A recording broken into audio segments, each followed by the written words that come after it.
Hello and welcome. My name is Gamer. I'm here with Jet, and we're going to be casting Sterling Cup Week 1. This is the first day we're doing top 8 group stages right now. This is going to be a GSL group format, so whoever wins this is going to have one more win to get out of groups and into playoffs. The banned vehicles for this game are going to be the E125T, as we're about to hop into Suspect versus 69. They've been doing tank picks for the past few minutes, and we should be going in soon.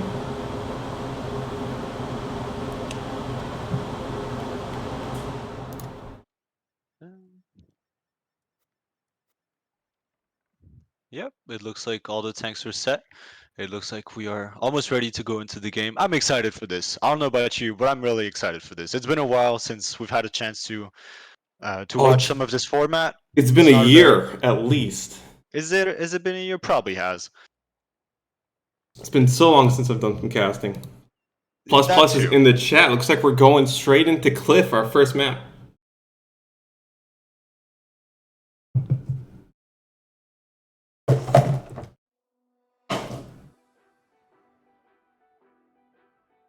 All right.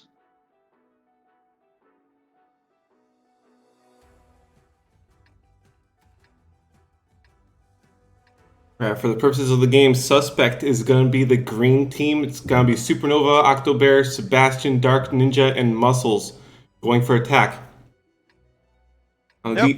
the defense, you're going to have Noah Wish, Dusan, Ryan, Wiserack, and Tank Master. That team is 69. And so on the attack, we will see a Kronwagen, 2 Objects 277, an E50M, and a CS63. And on the defense, an Object 277, 2 CS63s, an STB1, and a TVP. Very interesting setups and a very standard approach so far from the defending team, going straight for the middle. Yeah, you see Dark Ninja taking the CS up onto the hill. Going to narrowly make it on his first try. Up the first part of the climb. As Supernova crossing, taking 900 damage already, getting absolutely blasted by Dusan in mid. Yep. And he goes down already. Supernova is down.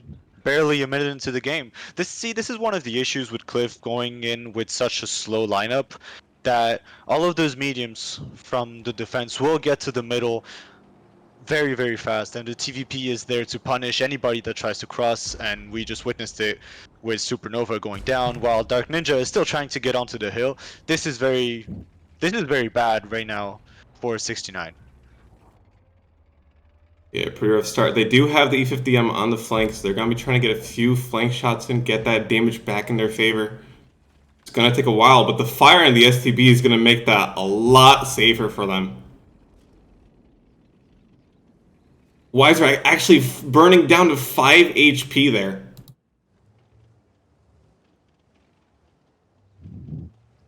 It's something to mention is that all of these players are playing on their own accounts, not on league accounts, which means that they're using their own crews. They may or may not be maxed out. Not everybody will have a full fire extinguisher crew. Not everybody will be running food. So yeah, something like this will happen. If you get set on fire, you take the risk of running food, and well, you burn down to 5 HP. Now Dark Ninja has finally made it up onto the hill, and he will go and take care of this STB. He only took a shot for it, now a second one, but he secures control of the hill, and right away we notice that the 277 from 69 has to run towards the donut, get some of this map control back, otherwise they will simply get squeezed in the middle. As Dark Ninja Dusan. trying to hold the hill and do as much damage as he can. Yeah, Dusan's already feeling the pressure there. He's gotten shot in the back once by Dark Ninja, now a second time. Yeah, this hill position really limits the amount of angles that you can play at the bottom. As you can see, October is now feeling a lot better, and he can push up a little bit and help. He will be able to take out Dusan with his next shot. Meanwhile, Sebastian being pushed on. This is still fairly even. The HP is very close. This is all gonna October's come. finally taking him down. Yeah, this is gonna come down to the position from Dark Ninja. He's been up on the hill and raining down shots into the main combat area. Noah going to be the last player alive, all the way on the opposite side of the map. Yeah, it's weird to see that despite being a tank up less than a minute into the game with while taking I'm pretty sure taking no damage Ooh. in return, they were still able to secure this game purely because Dark Ninja, while he took his time, he managed to get onto the top of the hill, and from there he completely controls the map, which forced 69 into a very bad position, and they ended up just getting farmed from everywhere. Yeah, the big thing for me here was you have that fire entity SCP putting him onto 5 HP. It makes Dark Ninja's job That too. so easy. It does. Yeah, that STB not really able to do a lot of damage. The one shot. Muscles actually was able to farm a lot from the donut position. And that this is where the issue of pushing the 277 towards the donut arises, is you cannot counter the E50M with the 277. They 69 needed to do something, maybe go a little bit more aggressive on the hill as soon as they saw Dark Ninja get up there, because they know that he's going to be taking the hill, and they know that all of the positions that they're in the middle, especially for Dusan that got farmed for what, like 3 or 4 shots, I believe. He should know that this is not a good position and just push out of it as soon as possible. Especially with the TVP, which gives them the firepower needed to just take over the middle, get a tank out real fast, and then hopefully get out alive. But with Dusan losing 1500 HP to Dark Ninja, they're not able to do that anymore because he just gets pushed by October, and then the game is just basically over. Yeah, you really think that Supernova dying so early on with the Kronwagens is going to lead to a loss, but actually picking off a win on Cliff Attack, I'm favoring them to win defense as well. Yeah, well, Cliff is one of those maps where it can go anyway, really. I think looking at the lineups when we get into the game will give us a lot more insight into who may or may not win the game. I wasn't expecting Suspect to win that game simply because of the fact that, as we saw in the game, they had a very slow lineup, and it takes time to get to the middle, and Supernova dies for free. And in such a in this format in a 5v4, it's pretty hard to lose if you're up a full tank this early and you don't have the pressure of attacking. You're defending. The time is with you. You can just sit in the middle and everything is fine, especially with the STB on hill. Now it's unfortunate that he gets set on fire, but they, I'm really surprised, and it's a very good effort by Suspect to win this, to force the win. So now they can go into their defense, potentially get up 2-0, because this is a best of 5. Yeah, best of 5. It's going to make it very tough to make a comeback. Only 2 rounds on Cliff, and we're going to see a second map. That second map might just end the series right there if it's defensively Yep, sided for one team. it very well could. So we're going to see tank picks. There was one roster change between this round and the previous one. We do have Supernova stepping out, and the Slambear going to be replacing him. I guess they don't like him dealing 0 damage when that was his job. He's a slow tank, and he's just going to get torn apart. Yeah, the Kronwagen pick there was very curious because on attack you cannot ensure that the tank gets to the middle, especially with only a CS63 that was going to the hill. He wasn't even contesting the middle, helping his team. So it felt quite obvious that he would get picked off there. I feel like an STB would have done a lot better because he would actually make it to the middle, maybe take a shot or two, but he would make it and be able to participate into the game.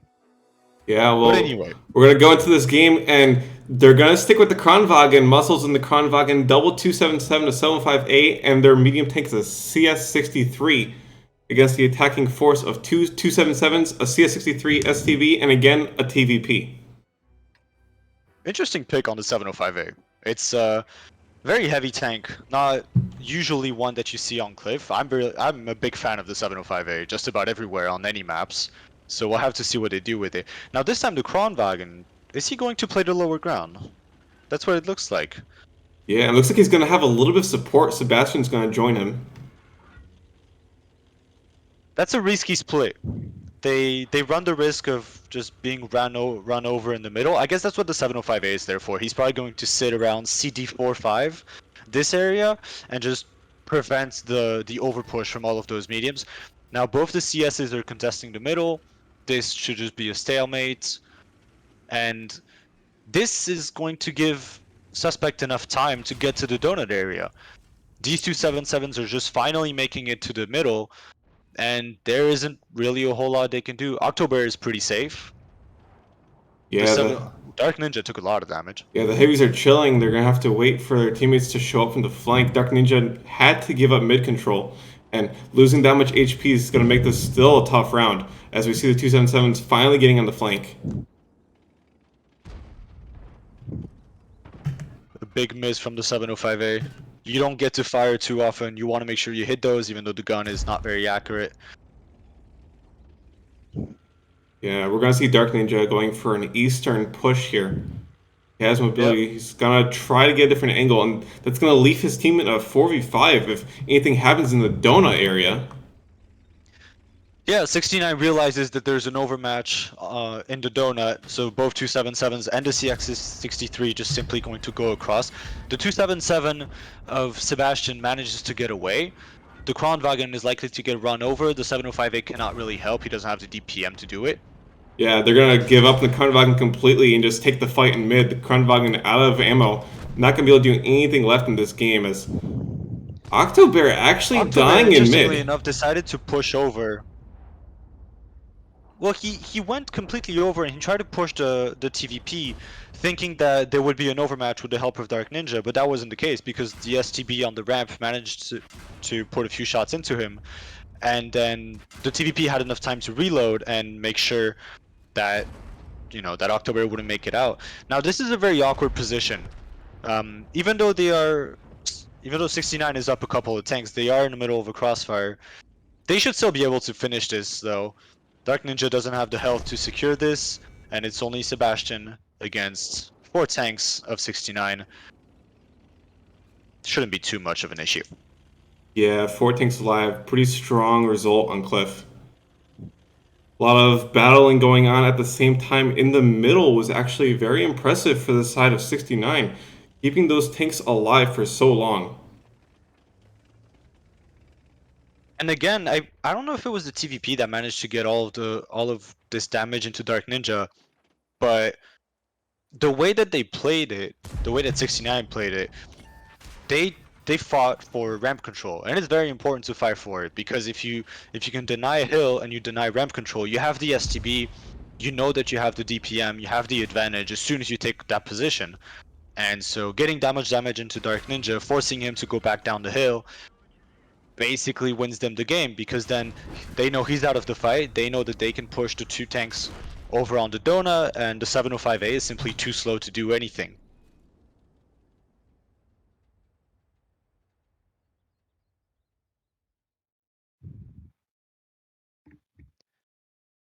So I guess we were both wrong. Yeah, They didn't pick their defense. I guess it's Cliff. Yeah, I guess it's Cliff. That's right. As it happens, Cliff can go both ways. Which means that it's now 1-1. We're going to go into the second map of the series, which is Himmelsdorf. And remember that the 2 tanks banned for the series are the E100 and the Batchat. The E100, which would have been a very popular tank to play on Himmelsdorf. Though in this format, I think we're going to see a lot of 277s. No Batchat to play the hill, maybe a lone 50B. 705A is definitely an option. Many corners and angles to play with that are very, very usable, very strong in defense. But we'll have to see what both teams decide to do. It's going to be Suspect on attack, it seems, and 69 on defense.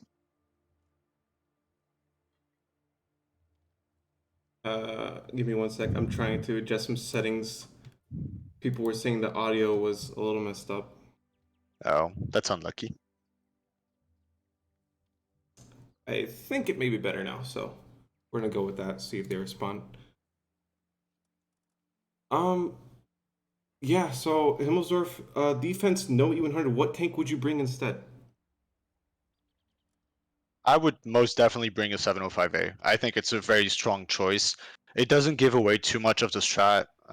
You can play in the windows, you can play on the D line, um, you can play anchoring at the old IS4 position around A6, A7.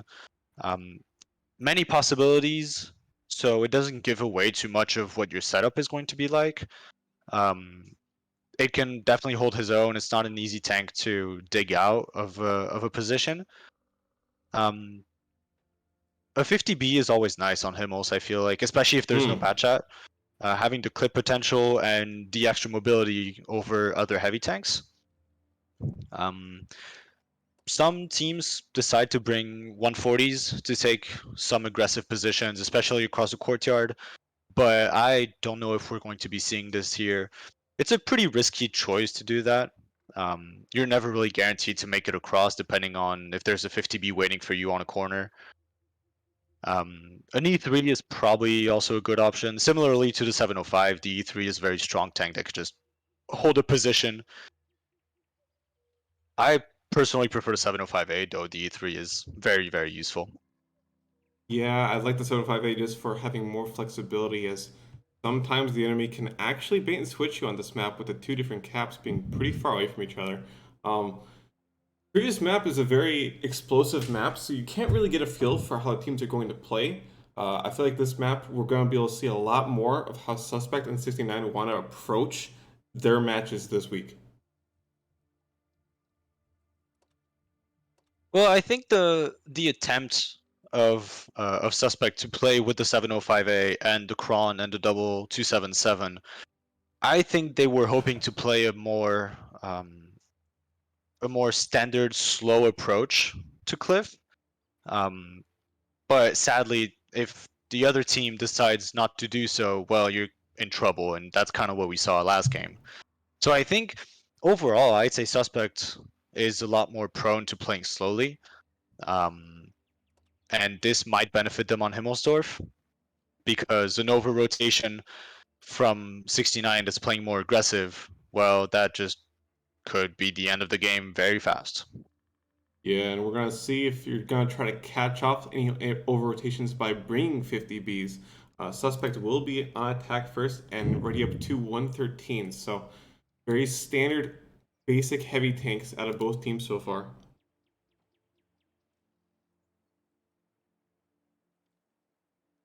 Tank picking is going to take quite a little bit longer.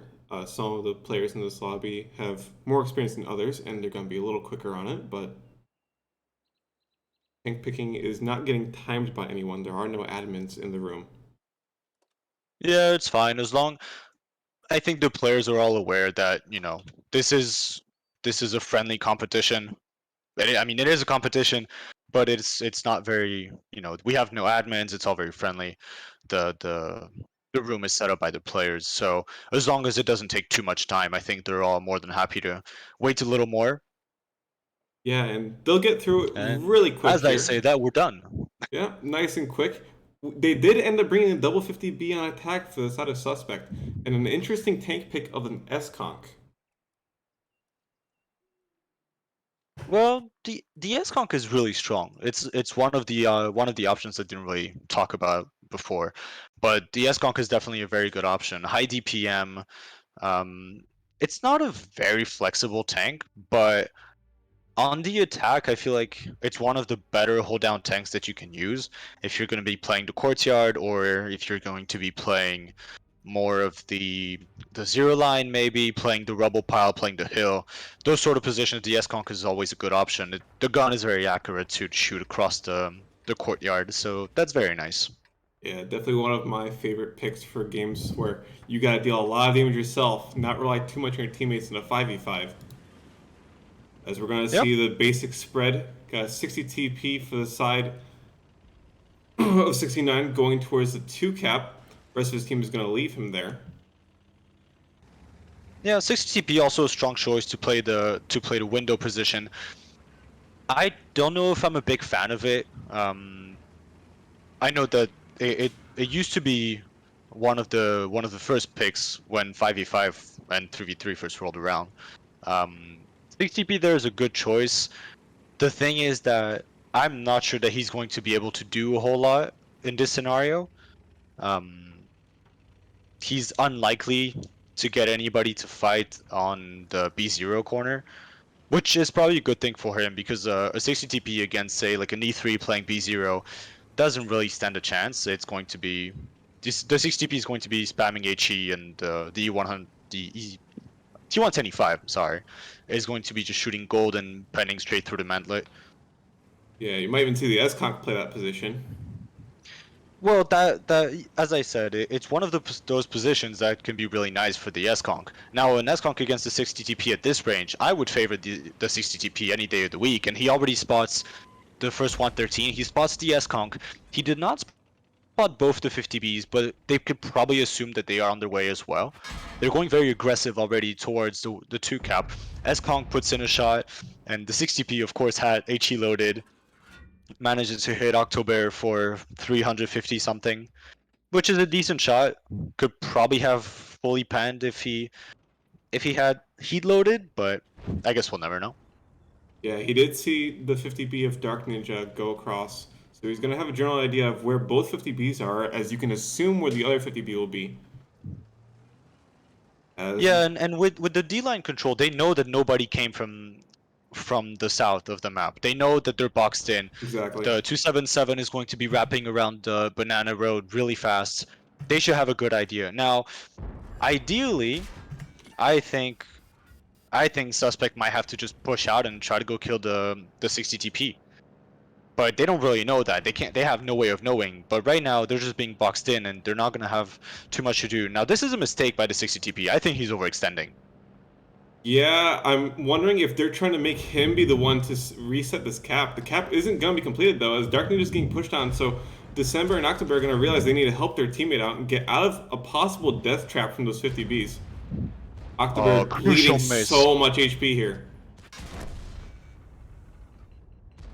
That 60TP is ammo racked. Muscles will make it out. HP is still fairly even. Dusan is also reloading. This is going to come down to the to the one remaining 113 with Sebastian coming in from behind. They should be able to win that fight against the 277. Well, Sebastian isn't going to be able to cross. He's going to instead go for the 60 TP finish. I don't know if I like that, but that's okay. I think it's not a horrible play. It's fine. It's just now he'll be a little late to get back into this fight.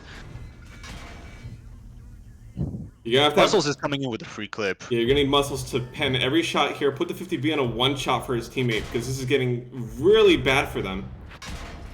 And if you saw what December did, that was very important. He tried to block them as much as he could so that the 50B would have clear shots on Tankmaster.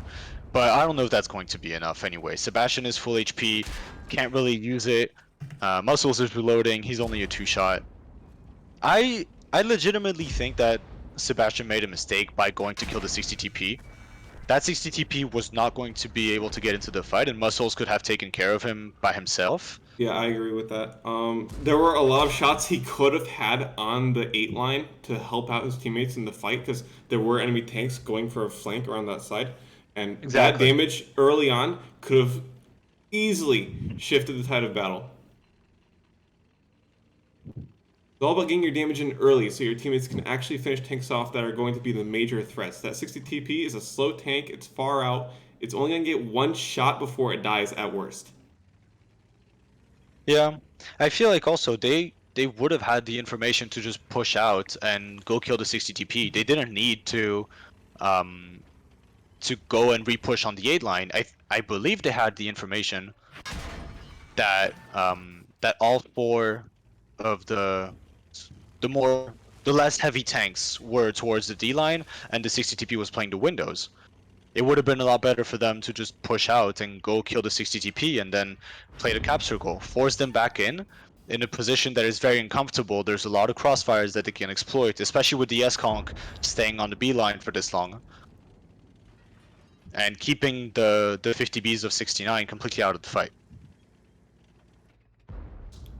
Yeah, Sebastian's actually going to keep putting up a fight here. He's Doing very well solo. He'll have the reload on the 50Bs, so the 50Bs have to respect it. But Ryan's going to be a two-shot, and he's not going to be able to put enough shots out to stop them from encroaching on his position. Close. Close but no cigar. All three tanks actually are less than one shot for Sebastian. Yeah, you have to think if he just helps out with the fight in the middle, those tanks would be the ones that are getting hit in the 60 TP really slow, would eventually get taken out by someone on his team. Yeah, slow and no DPM, I think is another point, is that between between the 113 and the 50B of muscles, they would have taken out the 60 TP very fast instead of having Sebastian having to go back around on the A line to take care of him. Now they didn't have, I'm guessing they didn't have that the 60 TP was Amaranth, because they probably don't have the crew skill. I think it's called Eagle Eye, that Hmm. tells you when you damage modules. So they had no way of knowing, like the 50B had no way of knowing that he actually had the reload over the 60 TP, as surprising as it sounds. Yeah, we're gonna have October did zero damage. We saw him get caught off because he was sitting on cap, and when the enemy pushed around to the south, he got tracked and just absolutely obliterated by 250Bs peeking the corner. Yeah, Dark Ninja only penning 2 shots is a little sad as well. Sebastian doing a lot of damage, but it just wasn't enough, sadly. Yeah, a lot of damage was after the battle was already over as well, so you can't really say that all that damage was him carrying the team. It was Yeah, him absolutely. surviving at the end. But that will be 69, getting their second point of the series. This is best of five, so they just have to win Himmelsdorf one more Yep. time, and they're through.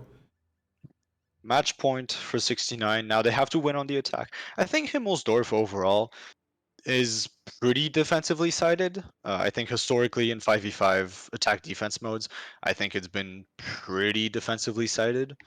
Um, Especially with the removal of all the reward tanks from the lineups. And the E100 ban, I think the E100 ban only prevents really camps from the defense. It only promotes a more dynamic gameplay, um, which doesn't actually favor the attack necessarily. If the Yeah. defense is able to get a lot of information in the south side of the map, they know that they can wrap around on the D line, on the G line, take back banana control, and then if the attack doesn't make the right push at the right time, usually on the A line, well, it just doesn't really go anywhere. Yeah, and you see with the E100 bans, teams are heavily favoring tanks with clips on them. You have 250Bs out of one team, 250Bs and a Kronwagen out of the other going into the next game. I don't know about the Kronwagen pick on this one. I have to admit, I'm a bit more of a skeptic on this. Um, it's a lot slower than the 50B. And on attack.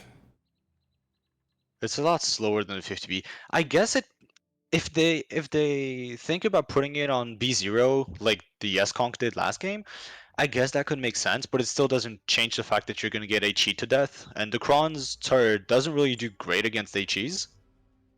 Um, So I don't know. I'm not entirely sure. It has good DPM, but the penetration is pretty bad. It will probably struggle against the 705A. So we'll see how everything ends up going. Yeah, as we go into Himmelsdorf, Suspect is going to need to win their defense to bring it to overtime. Bringing a 113 double 50B, 277 705A. Side of 69, have Dusan in a 50B, Tank a 50B. Kronwagen out of Weisrack, and then a double 277. We were talking about that Kronwagen, let's go see where it goes. Going up towards the hill as the rest of his team is taken to the low ground.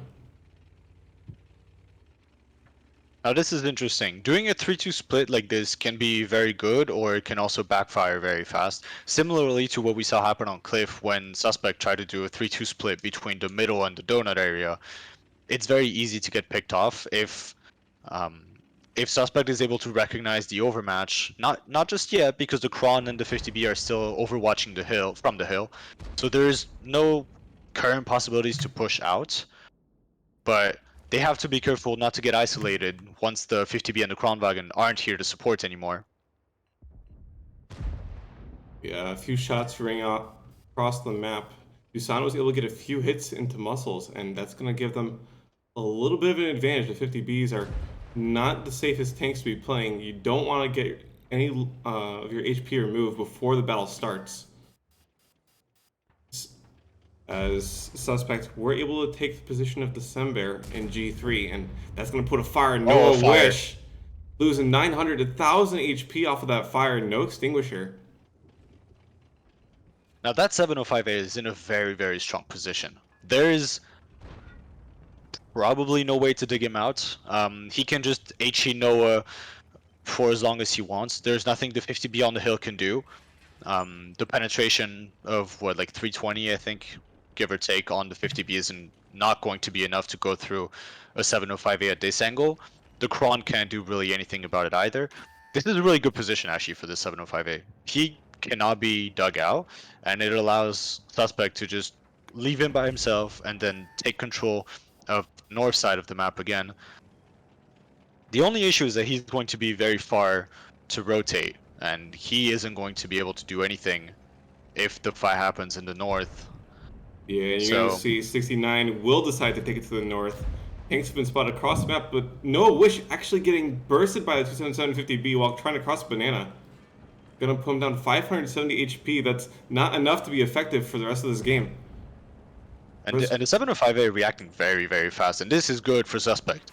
They are all in position. They have all the map control that they need. The 705 is controlling the rotation. This is looking good right now for Suspect. Yeah, I see Kronwagen firing a little bit HE damage into Octobear. Only gonna get about 300 out of it. As Muscles will actually take some forward positioning in the 50B. They're going to be ready for their counterattack. They haven't been punished for taking this extra little advantage. Dark Ninja will sneak in as well. They're hoping Dusan is able to do a lot of damage as they cross, but the thing is, I don't think they have all of the information that they need. They don't see all of those tanks on the 5 line, and the 705 is just going to be able to reset the 277 on cap for free, I believe. He will elect to move past it. He's not going to, yeah. As Noah Wish is going to be really scared about this guy. He's only on 500 HP. He could just nailed as Tankmaster Crossing gets hit. Yeah, that's a big shot to take.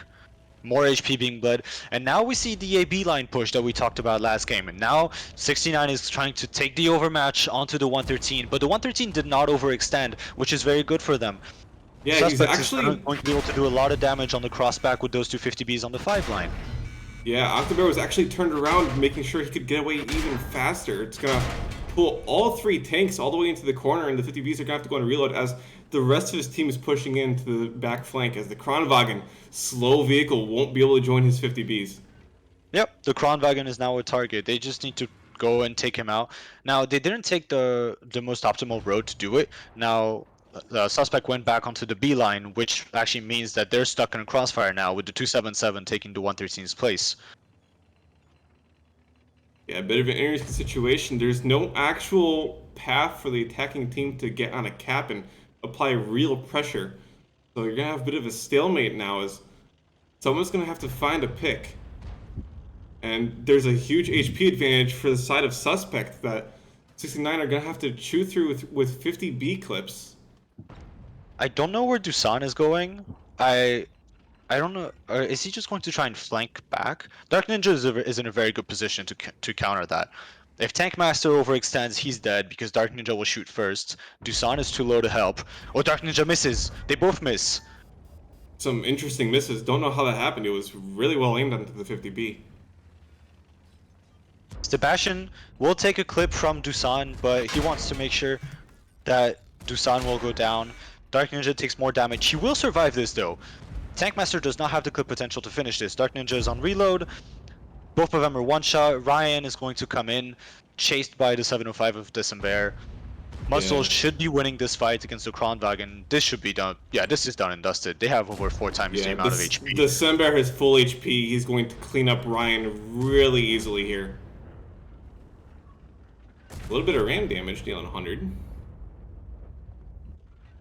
Tank Master all alone, one shot against 3. He has the clip, and he's just not going to be able to do anything with that.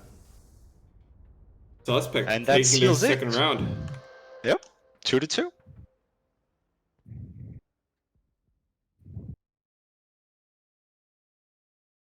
Two to two, very solid performance out of Suspect.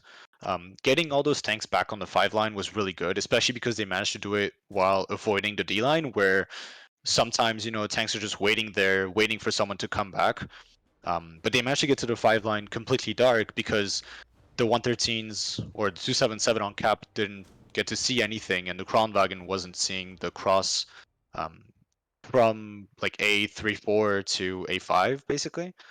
And from there, they just had complete control over the cap. Once the 705 came around, the 69 scared push the AB line. They got farmed on the cross, and the result is about the one that you'd expect. Yeah, they actually took quite a few shots on that cross when you would expect the rest of the force to be focusing on the back half with the guy who was on cap and the Kranwagen all the way there.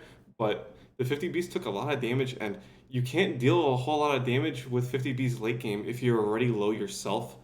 You know what I mean? Tank Master only ends up with 1500, and Dusan, he got some more damage in around the end. He's going to end up with 2500, but that's not going to make up for the fact that Noah took so much damage in the south, especially when crossing Banana.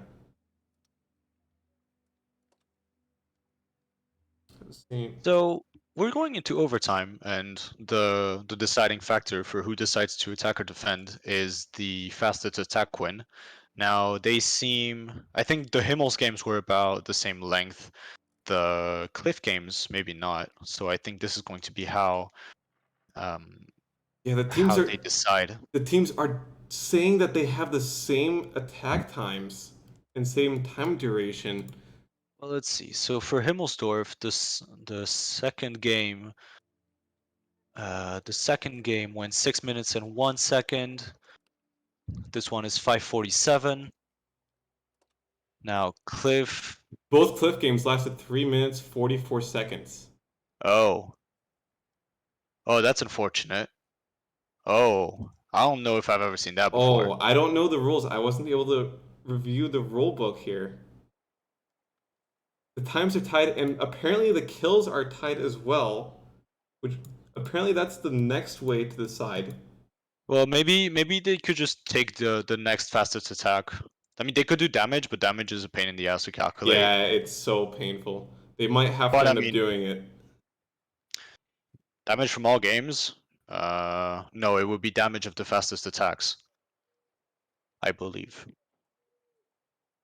Definitely not from all games. Yeah, I'm not gonna pretend to know this one. Yeah, me neither. This is purely speculations. Yeah. Oh, an interesting part about this format is we will not be seeing either of the previous maps for overtime. There are 5 maps in the map pool and 2 get banned. The 2 that get picked leave 1 left over for overtime. Looks like the players are going to be looking at the rulebook as well for this one. No admins are in the room, so they're not able to quickly help us out with the decision. So what's the overtime map for us? Do you know? That would require me knowing what maps were banned. And I don't know what maps were banned. That's all right. So we will find out shortly. It's not Himmels. Yeah. As we will get a little bit of a pause in the action. Yeah, they just need a bit of time to get this overtime thing figured out. Do you have any results of of the other matches going on right now too? You're asking for a lot right now, Jet. Man, I don't know. I'm not in charge of this. Yeah, no. I don't have access to basically anything, so Well, all I know is what I'm given access to by players for the most part. that's fair enough. I guess we'll figure that out down the road. Yeah, hopefully for tomorrow we're gonna enter the playoff stages and I'll have more information about the matchups ahead of time so I can get rosters on screen. I'm gonna end up asking someone to give me whatever the pick ban is because honestly, today was just a mess.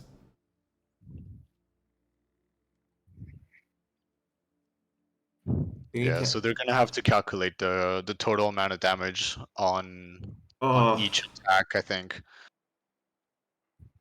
so rough. I would have just gone to like second fastest, but whatever. I do not make the rules, nor do I want to. And we can just speculate on what is next. Because the other maps available in the pool are Tundra, Mines, and I have a blank for the fifth map. What's the Well, fifth map? I don't remember, but I would assume that we're gonna play that fifth map because I don't believe teams like Mines and Tundra. Let me see if I can find out. And teams don't have a whole lot of time to prep Oh, for this Runeberg, event. Runeberg, Runeberg, Well, Runeberg would be Runeberg is the really fifth rough map. for overtime. Because you only need that one round, so whoever's on defense is going to have a massive advantage if it's Runeberg. Yeah, especially with the oh, As we will find out who won the overtime setup. it looks like Suspect won the overtime pick. So it seems that they choose defense, which makes sense. I mean, most of the time you're going to be going you want to go into your overtime, not having the pressure of time, just being free to just sit back, relax, and let the enemy team make a mistake. Yeah, and if I were to say, I would think you wouldn't pick defense on Tundra. I think Tundra is a very offensively sided map. So picking Yeah. defense is pointing me towards the Mines and Runeberg for this overtime. Well, that, or it's also, if you have a pocket strat, um if you have a pocket strat that you use that you've practiced before on on Tundra, I mean on any of those maps, a good attack strat that you want to run, something out of the ordinary, that's probably the only good reason to pick attack. Otherwise, most of the time you're going to be wanting to play defense, or if the map is incredibly one-sided towards the attack. Yeah, and the team of Suspect has a lot of experience together, so they have been playing Tundra in an attack defense format before. You could see them wanting to throw something out there on Tundra because these teams haven't had a lot of time to practice. So if you already have experience as players in a competitive format on the map, you could just pull that one out. Yeah, that definitely makes a big difference. Having the experience of playing together, the communication is better, the strats are more on point. Maybe they can reuse, something that's a couple months, maybe a couple years old for all I know. We're starting with a 113 S-Conk, so S-Conk being shown very early into the tank picks. Himmels is still played right now. Yeah, Are we there's playing Himmels overtime? I don't believe so. You're not supposed to. They probably just forgot to change it Is Wait, isn't the overtime map like picked by automatically. by the admin? It's picked by whatever map is left over because there's five Oh. maps. Yeah, they're gonna be trying to figure out the map right now. Oh, so it is Tundra. Interesting. Yeah, new format is throwing teams off for a little bit of a loop as well, but looks like we're getting Tundra last map That and is very interesting. Tun- I mean, I like Tundra. I think it makes up for some exciting stuff. There's a lot of knowledge involved, especially with all the bushes and some of the angles that you can blind fire. Especially on the north side of the map, the bushes down towards the bridge area. The couple of trees that you can use. It offers a lot of possibilities. Now I think it's still a pretty dry map because the one cap is not really usable in most cases. The two cap probably offers a bit more options. I expect to see very fast lineups. Yeah. Not stuff that can cross. Like there are a couple of choke points that you need to cross to very fast from the attack. Those be like K3, A4, those kind of position where you kind of just have to go across the open and take that position away from the defense if you want to be able to put pressure on any of the cap circles. Yeah, and we're gonna be seeing the teams did not realize this was the map, so they're still trying to figure out all the beginning parts of the draft. So who wants defense? What tanks are gonna be picked to start? Um, Something I worry about Tundra as a 5v5 map is the defense. I feel like it's going to be very stale. There's going to be very well known positions to place your defensive tanks. Back when this map was played in 3v3, there was not much vision that you could have from only having 3 tanks on either side of the map. And that created a lot more intense gameplay. But Tundra 5v5, I'm expecting more S-Conks to be picked out of both teams. Absolutely. I think the S-Conk is going to be a very important tank, especially on the defense. The attack, you can go, depending on what their plan is, the S-Conk is a very strong choice for basically every position. Some might be better off with 113s or um, maybe even like STBs, depending on what the exact plan is out of the gate. So we'll have to see. This is definitely going to be. I agree with you that the defense is pretty stale, that the positions are kind of always the same. It's going to come down to information and having the rotations on point. Tundra in itself is a very simple map in terms of positions, but the possibilities in terms of rotations are not endless, obviously, but there are quite a few. Yeah, they make the map a lot more exciting, but one of the tanks you would really want on this map is a Bat Chat. And that tank being banned is Yes. going to mean we're getting heavy lineups for this one. Yes. Yeah, attacking without the bat shot is definitely going to be a very different affair. Um, because it usually provides with the firepower to just push into a position. However, the CS63 also allows for interesting things because it's a lot faster and it can get into some positions before even the enemy team gets to it. Um, we can see 2 CSs right now already. Yeah. Yeah, this is. I think there's going to be a one very simple fight for. I'd say probably for A4. Um, those 2 CSs, maybe 2 CSs trying to cross to A4 while the S-Conks, well not the S-Conks, the Kron and 277 just hold the middle. But we're going into the game, so we'll have to see exactly what happens. On the attack, 6-9, 69 with the Kronwagen 2277s and 2 CS63s, and on the defense, Suspect with 3 113s, a Super Conqueror, and a CS63. Yeah, this is match point. Remember, overtime, best of 5. Gonna have Yep. a very heavy lineup out of Suspect with the 3 113s. But those tanks are very versatile. So they could be played anywhere on this map in the mid or late stages of this game. You have the double CS63, however, out of 69, gonna provide them a lot more vision and utility in those late stages. So surprisingly enough, the CSs actually decided to split. One of them going to be B8, B9, and the other one taking up the more standard positions. Dark taking Is he shots. just? He's not in a. Oh, Dark is kind of in the middle of the open right now. Dusan should have an angle. Yep. There you go. 343 from Dusan onto Dark Ninja. Dark needs to pull back. There's a little ditch behind him. There we go. Yeah, the CS is already providing a lot of results. Getting 2 shots into the 113 and making him pull back, so they have even less vision on the defense. I mean, this Kronwagen can slowly walk up. Now, Muscle's position is very interesting because he's just sitting in a bush in a position that is not great. And he's Oh, gonna he get got lit. Wait, I didn't see No. the mark, but I didn't see the spot mark either. it might Somehow have. I doubt he's playing without Sixth Sense, right?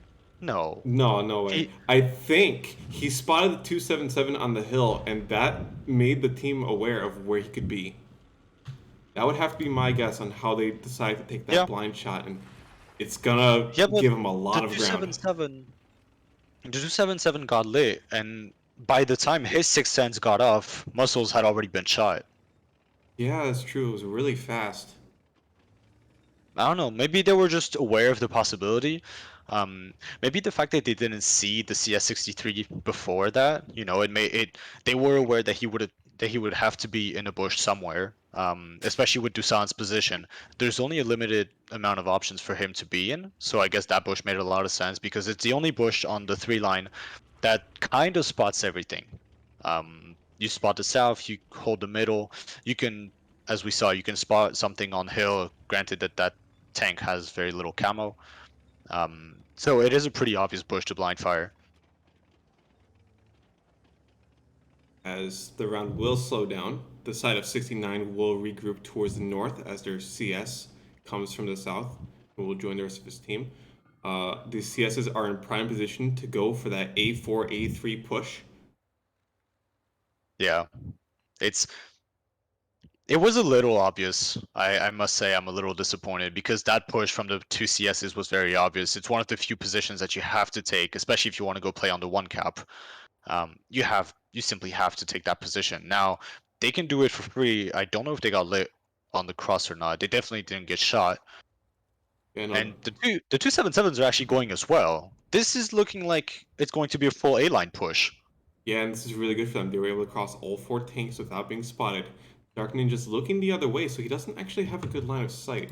I believe Octobear is the one that's going to have to cover this. Yes, Octobear is watching that A3 corner, ready for something to peek on him.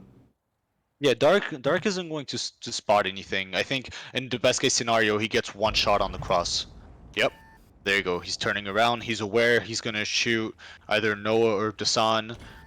This is the push, and there's a lot of damage going towards both 277s, not the CSs. Now they still have a decent crossfire over there. The CS can just bait them around. The 113 of October is completely safe. Dark Ninja is going to be playing against Wiserack, and this is actually pretty good for the side of Suspect. They're baiting all of those tanks from 69 into the open, and they're going to allow the 113 and the S-Kong to do a lot of damage. Muscles is still alive, and this is important. He can just run back around. Yeah, And now Muscles 16. Oh, he Muscles will dies. get taken out, and that's unfortunate. But Sebastian's S-Conk is going to be unloading non-stop. Yeah. High DPM tank, and he's going to be put into a late game situation where he's one of the final players on his team, but he's going to be in the prime position to do that. S-Conk's very good at handling terrain on this map. Now, does Dark survive this for a little bit? He does. Yeah, Dark's actually going to deal a lot of damage to the Kronwagen. He might actually have the DPM to kill him. I don't know. I'm not sure. I think he might. Now Sebastian is just going to go forward, kill Dasan. There you go, and Decembers manages to take Tankmaster, and this is the end. This is over. Yeah, Sebastian was just too huge of a tank Oh no, for Dark Ninja missed. the rest of that push. That push started fading out in its attack advantage very quickly as the CS was able to get away and started turret breaking the attacking vehicles. Yeah, I think Suspect was very aware of the possibilities with the two CSs, and I think they recognized very fast into the game that the goal, the end game, was for them to push towards A4. I don't know if I agree with over pushing completely with no information. I think they could have just played the information game. Once you control A4 with two tanks, you force Suspects while they're defending. You would force them to just push across the open. And that's where your two CSs can do a lot of damage. They don't have the greatest of DPM, but it's good enough. And they would definitely have done a lot of damage, but it would have been winnable for the attack. Whereas just pushing out like this, Muscle surviving for so long, this did not look very good. Very well defended by Suspects, and they will now move on to the next round. Yeah, and that next round is going to be played right after this. It's going to be against another team in their group that won their first round. The GSL format has groups of 4 where only 2 teams are going to make it to the next stage.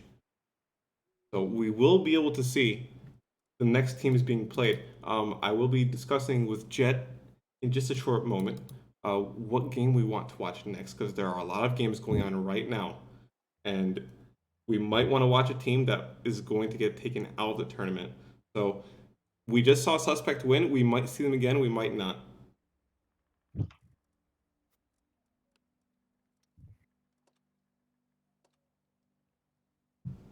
Yeah, and Tank Master's actually going to go offline for a moment there. Not sure what's happening with these teams. Well, they both have to get prepared for their next game, Yeah, which next I don't game. know if all the games are done yet, so they may or may not know their next opponents. But definitely suspect going up into the upper bracket final. They're going to be playing against the winner of LTP versus FHS, whereas 69 is going to the loser bracket and faces the loser of LTP versus FHS. Yeah, so 69 is going to have to win the next one to stay in the tournament. That's how fast this goes. Play 5 games and you're already on death's door. We will be taking a short break as we look to see what next games are going to be played. Thank you for watching, and we will be back soon. Bye bye.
Hello and welcome back.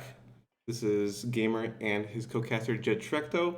We will be casting FHS versus Suspect. This is the second round of the group stage and the upper final. Whoever wins this game is going to go to playoffs. We have new band tanks, E100 and the CS is making an appearance. Well, rather won't be making an appearance, but close enough. The maps for tonight for this match are Himmelsdorf, Cliff, and Tundra. Similar to the pick band that we had for last game where we saw Suspect go against 69 and win it in overtime 3-2. Um, this is for playoff spot. A lot on the line. I don't think any of these teams want to go and play an extra game if they don't have to. Just secure the spot for today, go rest, go study other teams for tomorrow, and then come back strong for the playoffs. Yeah, and we just started the stream, but these teams are almost done with their tank picks. Just one more tank to be rated up, and we're going to go straight into Himmelsdorf. I'm curious to see if Suspect has anything different to show us. You know, given that they just played, um, All three well, they maps. just played, yeah, they just played actually all three maps. You know, maybe if someone from if someone from FHS was aware, you know, that they were being streamed, maybe gather some information. There wasn't a ton of time in between games, but that's still enough, you know, to put up a few things together. Interesting tank picks too, as far as I can see, as we are going into the game. Plus is in the chat, and we are going into Himmelsdorf. We will be It is hopping going on to be, board with FHS, will yeah, be the green team. They will be bringing a 113, 60 TP, 50B, E5, and a tank destroyer, finally, the E4 on defense. On the attack, we have Team Suspect 113, 50B, double 277, and an S Conqueror. interesting lineups from both teams.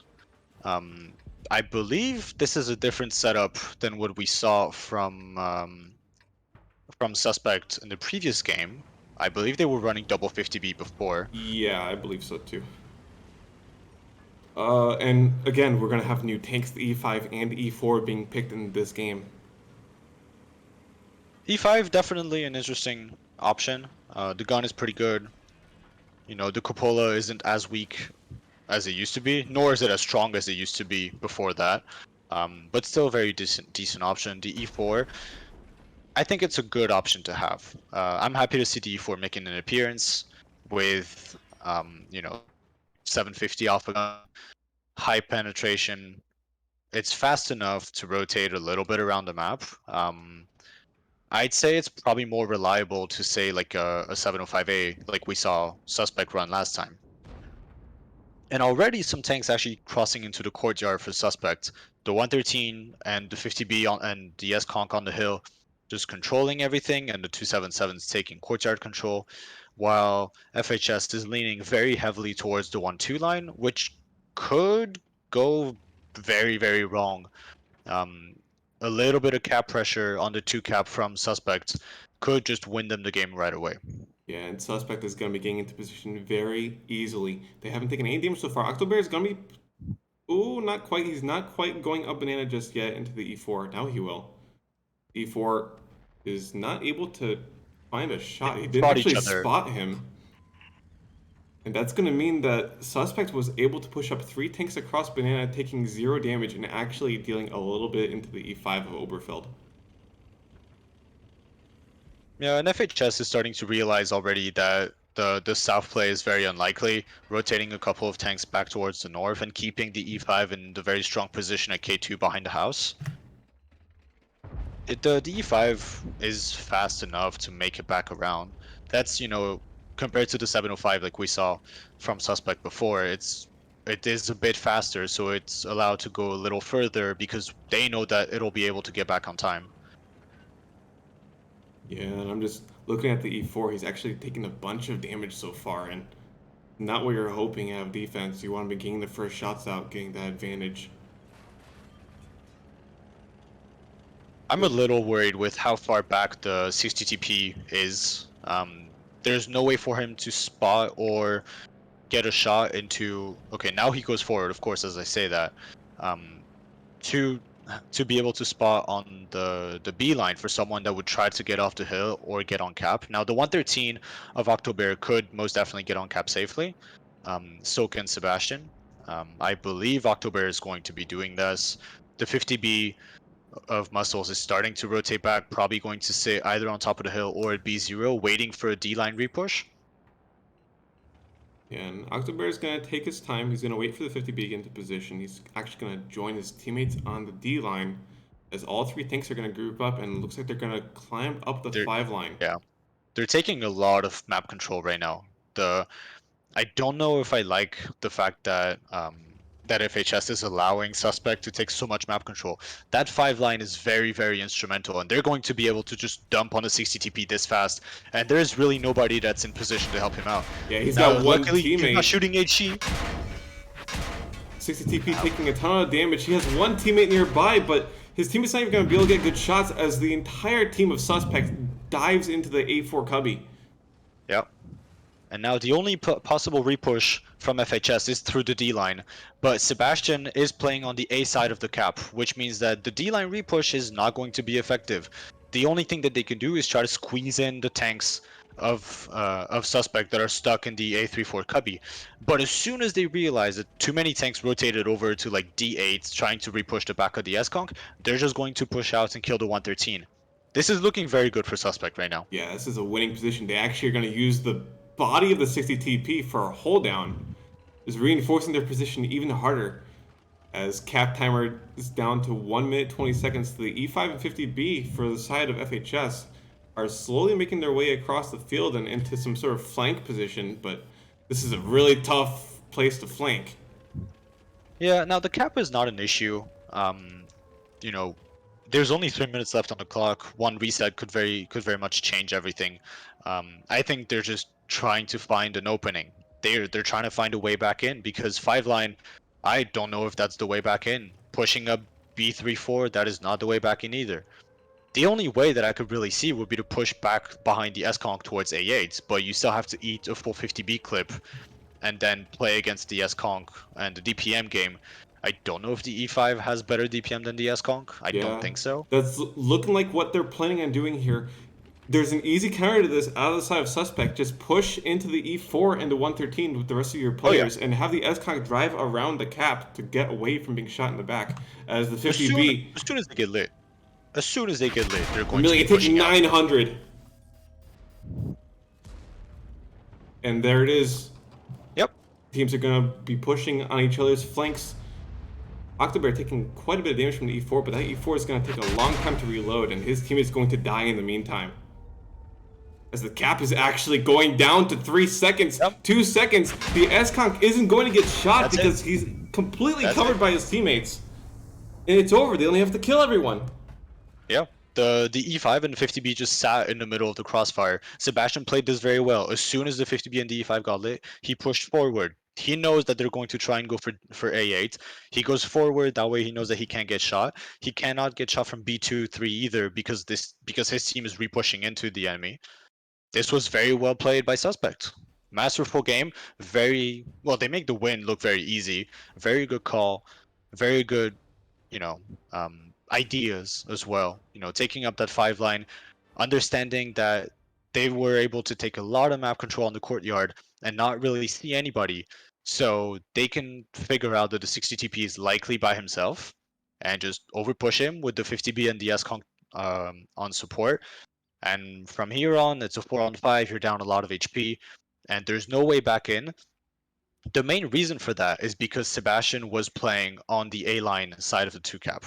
If he was playing on the other side, that would not have worked because he would have been, resetted from the middle, and then the game would have been very different.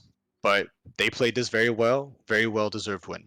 Yeah, the whole team of Suspects seemed like they had the exact same plan on how to execute this. All tanks positioned in perfect locations to counter and to re-engage on their opponents.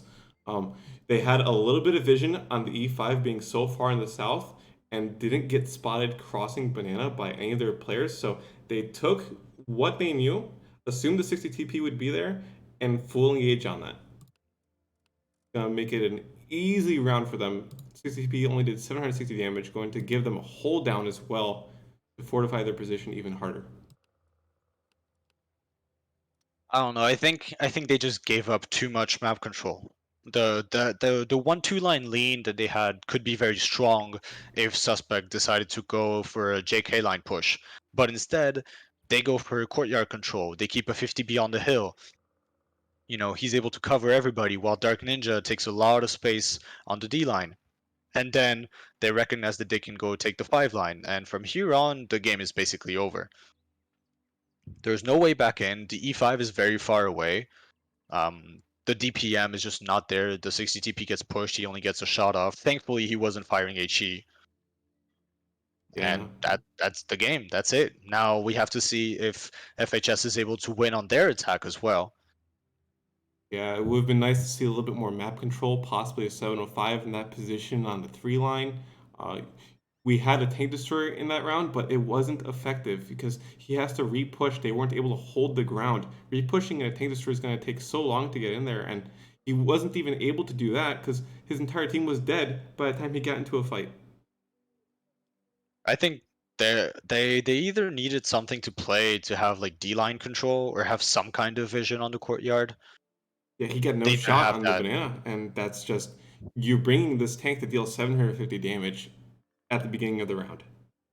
Now I don't know if he did if he just didn't get lucky enough to not see October pushing across Banana Road, because that would be a big shot to take. But I think even without, you know, the 750 alpha, it's just you need to have the vision. You cannot play Himmelsdorf like this and defend without any vision, because your rotations are all completely stuck. You can't go courtyard, you can't go D line, you can't go B line. The only way back is through 8 line to A8, and you're going to get bled and you're going to get repushed. Yeah, and you have to think we're bringing only 150B per side this time. In the previous match, we were seeing double 50Bs being played a lot. Double 50Bs gives you a lot of firepower very quickly, and you're able to get those rotations in based off very little information. So 50Bs could be the answer when the E100 is banned. Yeah, absolutely. I think you know, an argument could even have been made to just like remove like ban the 50B instead and force a very slow, methodical approach to Himmelsdorf.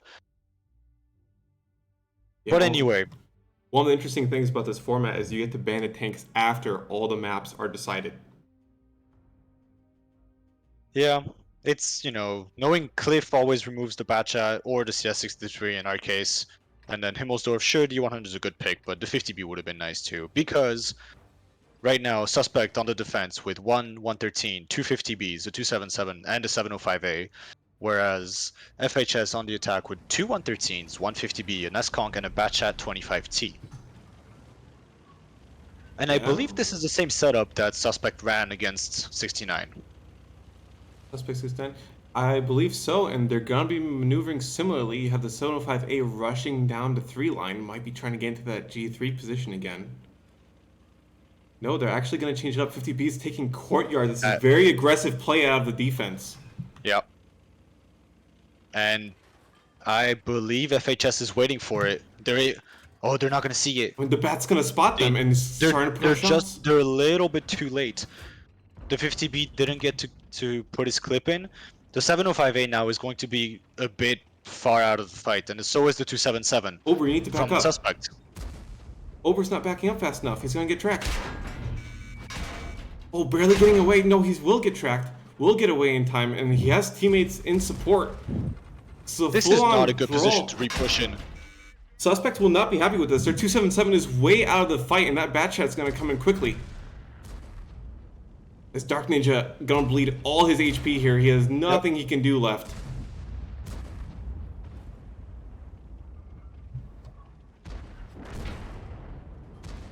Gonna have to see if Vermilion can get out of here. No, he will not.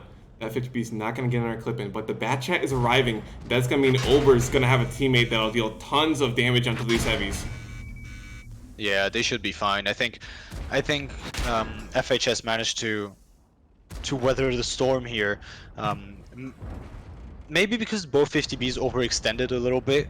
I don't know if pushing into Ober was the correct play because they get they could get shot on the cross depending on the Batchat's positioning, but also the repush is fairly obvious, and you only have the 113 to hold. The 705A was too slow, and the 277 did not go the most efficient route. Instead of pushing through the G line to be able to have constant cover fire, he went through the little side roads on the H line and just was never there in time to help. The Batchat instead is able to get back off the hill, do his damage, take a hit if needed, and that's an easy win.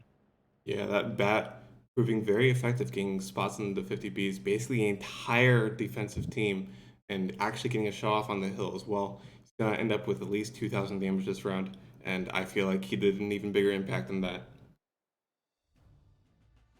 Yeah, I think I was a little worried about the repush initially, um, but I think they did it just in time before the 705 is able to get in position.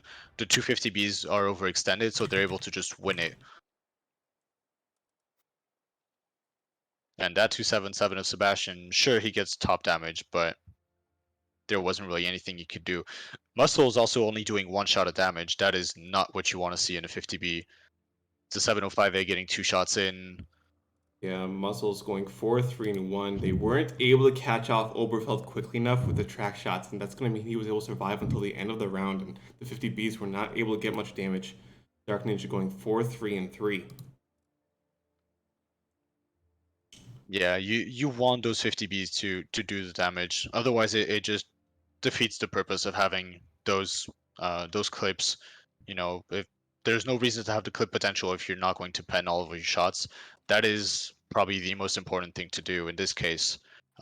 Because if Muscles manages to put all four of his shots in, Ober dies, um, and the repush doesn't look as good because Ober cannot help. The Batchat is going to be a little late. It allows the 113 of October to be in the fight a little bit more. I don't know if it would give them the win, but I think it would certainly make this a much closer game. They would at least be able to get one of the 50Bs out of the fight and going for a reload as the 50Bs were running away towards Sebastian's 277. They had the west side of the map under control and they had a Yep, place they could run to. But the 277 dealing 2,300 damage still wasn't enough because he's coming in late to the game. absolutely. So this ties things up 1-1. So we're moving into Cliff next. That's going to be a very different affair. If we see the same kind of aggressiveness from both teams, I think Cliff can really go either way. I know it's what we said earlier for Suspect versus 69, but especially with this kind of playstyle, very aggressive, very in your face, it's going to be a brawl in the middle, And bat and chats. with Batchat because the Batchat is allowed. Um, the maybe there's a TVP in the mix. It will look. I think it will look very old school. 113s, Batchats. Oh, 50B is being rated up. That's not so Okay, old then I school on guess this map. that is very not old school. That is You expect pretty innovative Kronwagens, yeah? actually. Well, I don't know if I'd pick a Kronwagen after seeing what Supernova did Right. last game, but definitely different options than the 50B. Now the only issue I have with the 50B on Cliff is that it gives away a lot of your plan because you can't play a 50B just in the middle. There's really no point in my opinion. There are much better options. So it's likely that the 50B is going to be looking at either pushing down the up the A line or up the 2 line, take donut control. Um, but running it gives a risk of just being over pushed in the middle. So we'll see. We'll see what they decide to do with it. Definitely an odd choice, and I'm very happy to see it.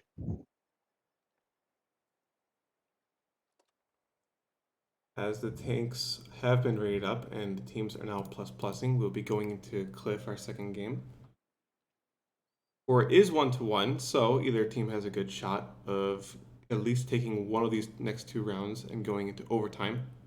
hoping to see overtime get that third map in again. Yeah, and if we do go to Tundra again, Cliff is the map where, where the fastest attack win usually happens, assuming someone wins on attack, of course. Which is another important point because on Himmelsdorf, uh, Both teams want to attack. both teams won attack, but I'm pretty sure Suspect was a lot faster. Actually, maybe not. Oh wait, no. Actually, no, not at all. Yeah, FHS was a that lot second faster. game went really fast, so Yeah, FHS that last game will be went really for comfortable sure. if they can keep Absolutely. this to only defense side wins or long attack side wins. We will be going into the game. We got 113 Kronwagen 277 and double bat chat for the side of Suspect. Double 113 50B and a double bat chat for the side of FHS. And FHS going heavily towards the donut. Now this is a risk to take, especially if the other team commits to the middle like they are right now. The Kronwagen of Steber, I I think he should have enough time to make it across. Even if the Batchat manages to get a shot in, the Kronwagen will make it across, which is what they want. Now, the Batchat from FHS is attempting the boost. Yes, he is. So they are trying to get hill control. Dark Ninja is going to try and catch him off guard, which is likely to happen if he isn't careful. Oh, he got lit by muscles. October as well. Now this Batchat is in trouble. Yeah, he does have a bit of a cubby, but Dark Ninja will be flanking wide, and that's going to give him Absolutely. easy shots. And look at the 50B. He's completely out of the fight, not useful here. He was looking towards the climb on E7, and nothing to shoot at. I mean, he's going to be out of the fight for a while, as Volova going to need help really soon, as he's still pinned. Dark Ninja did take a lot of damage from Vermilion. He's safe for now. Down to a one shot. I don't know if this trade was worth it. Muscles is going to finish it off, and now the HP is well, it's fairly even. I mean, there's 1k difference. It's not that big a deal. October is going to be able to get back towards the middle. This, I think, is looking very good for the side of Suspect. That 50B from Ober, I'm not sure what he's going to try to achieve. Maybe get onto the ramp, but that is a very vulnerable position. That 113 takes a shot, could have taken two, and if he keeps overextending like this, then he will get shot on the side by Dark Ninja. Ober finally arrives. He gets it for the first time. December having to back up across. Takes two, takes a third, and he is. I think he's completely safe here. Yeah, he's safe. Ober is going to go for a reload here. And there's a counter push. Octobear pouncing Yep. out the Flounder. He's not ready for this. And he's going to get absolutely pummeled by 4 different angles. And Flounder is also being shot by Dark Ninja all the way from J5. See that flank for the Batchat? Even though he's a one-shot, he's able to do this. And if they just keep on going, this should be a very easy win for the side of Suspect. The 50B is out of the fight for now. Sebastian does not want to overextend. This is a very weird position for him to be in. The 50B is going to be coming back in. The HP is pretty even. I don't think they want to overpush this. They don't have to. They know they don't have to. Time is on their side. Sebastian is going to get a hold down, so will Octobear. And Boo is actually going to push out. He's bouncing a lot of shots, surprisingly. And that's going to mean the Batchat and 50B are able to pump out damage from behind him. Oh, Sebastian bounced again. Too many shots missed. Way too many shots missed. Yeah, big plays from the 113 to still be alive after all that. And he's actually going to pick up Sebastian. Vermilion and Ober are both pretty high HP in their French clip tanks. Oh. If October might have just sealed the game. Maybe Vermilion's coming onto a reload right now. Like Ober is ready to battle as well, so October with 22 HP is gonna be one shot. Oh no! He Oh no! decides You to can't make run! his move, No, but you can't run! No! can't be doing that.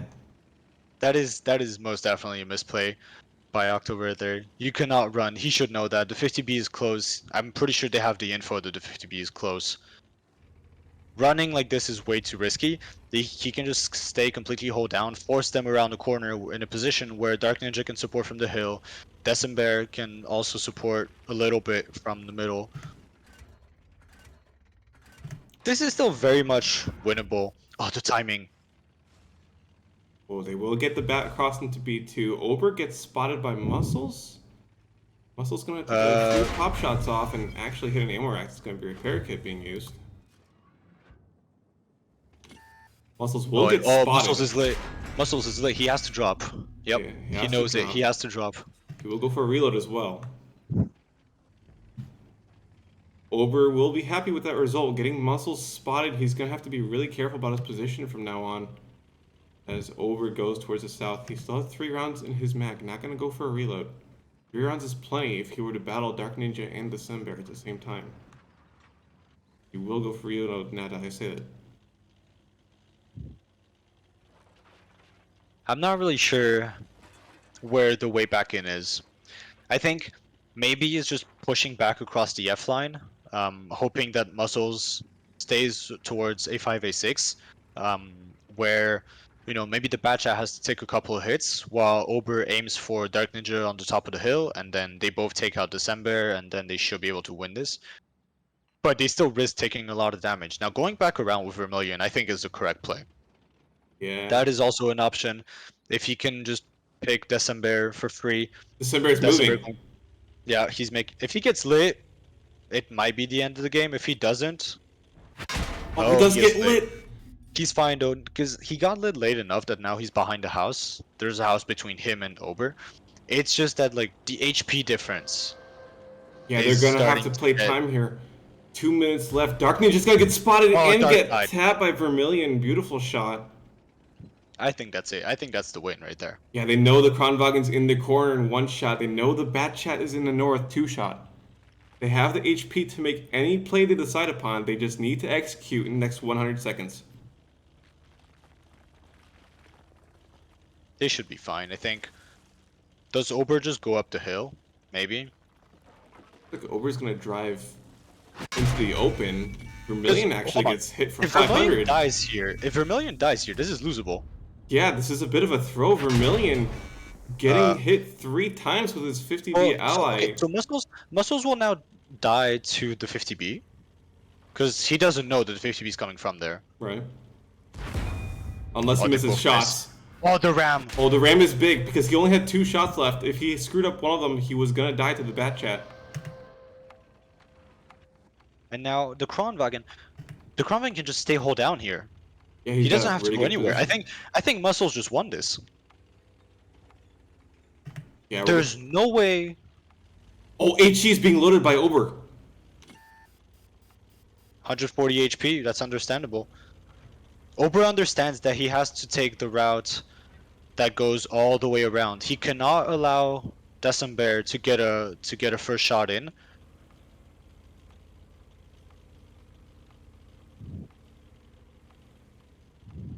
December is going to get the first shot here. He's already in the position. Oh, he didn't see him. Oh no, he missed. Oh no, the HE miss from 50B is really bad here. He only has 2 shots left. This is a very dangerous angle. The 50B has 6 seconds, and this is done. This is done. That's a clutch from December right in the last 5 seconds. This was an incredible game. And I said Super nice, close. but it would have been nice for both teams.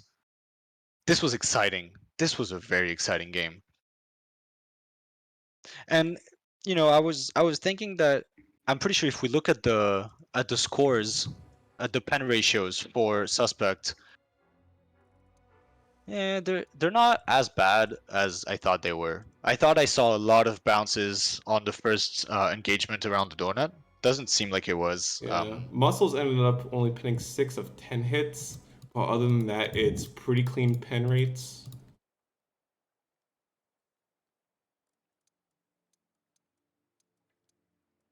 Pretty solid pen rates out of everyone in the lobby. Yeah, Ober doing his best. Flounder overextended a little bit. I think that also was a big mistake, and losing. So going back to what we said at the beginning of the game, the the heavy lean towards the donut for the attack with the single Batchat going up the hill, well, trying to go up the hill.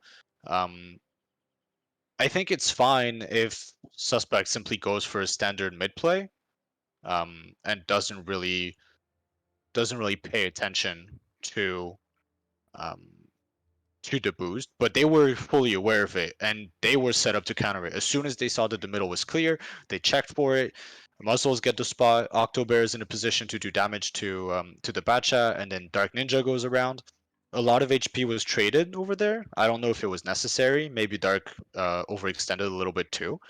But at the end of the day, I think the deciding fight was also towards the donut, where we saw Suspect just pushing with 3 tanks. Dark Ninja was even able to give a hand from all the way from K5. I kind of wish he stayed there. I think if he stays there, the repush is completely impossible, and he would just fully lock the map in. He just cuts it in half.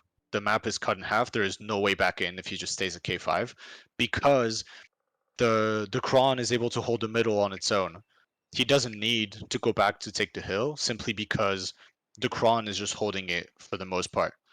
And the Batchat doesn't have really good gun depression, so he has to overextend and overpeak on the hill to be able to get a shot in, which at the end of the day is probably how he died. I wasn't looking at his point of view Yeah, he was at that very in the moment. open there when he got spotted. And that's kind of the issue with having a Batchat play the top of the hill, whereas he could have just played K5 and then they would have had Muscles play A5, and that's basically it. The only way back in is a repush on either side of Donut, and there's a Batchat that's able to just dump a clip. Yeah, But very, very, very tense game. Very good game by both teams, I think. Especially at the end, the rotations from both teams were good. Maybe a bit of luck on the Kronwagen's part not to get picked off on the way to like H8, I think, roughly is where he was. Um, Definitely a good game. It's that was the defense, a defensive win though. So if FHS is able to win this game, then they will be the ones picking the side for our tiebreaker, which is Tundra again. mm-hmm. So definitely a lot on the line here, because winning this game would definitely give them an edge going into the overtime. Yeah, FHS made this first round of Cliff really close, and a few misplays possibly could have cost them that round.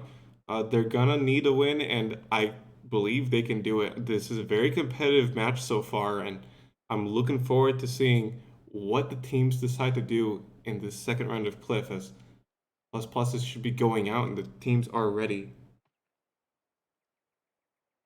as we go I into. I hope they win. I hope they win. I I want to hope. see. I want to see an overtime. I want that overtime, and I want that we're overtime. gonna see a lot of bat chats. We got a 113 triple bat chat STB out of the side of FHS. For suspect, 113 Kronwagen 277 and the double bat chat. Man, I'm still sweating from that last game. It was so good. The end there is just so tense. The timings between the 50B and the Kron, both teams playing it very well, and I hope that we can see a similar, well, a game that is just as high in level. I do hope we don't end up in just a mid brawl that ends the round, but we will Well, have one bat chat going to the west side, and 113 on the other side going to the west side. now this Batchat is going at D1 is going to be able to get a lot of information on the donut. He will also be able to get at least, I think it's either 2 or 3 shots into the 113. Also, that combined with Vermilion's play, this is a very strong setup for the defense. I think it's definitely good. It's light, but it also allows for a lot of rotations, a lot of very fast reactive play. So we'll see.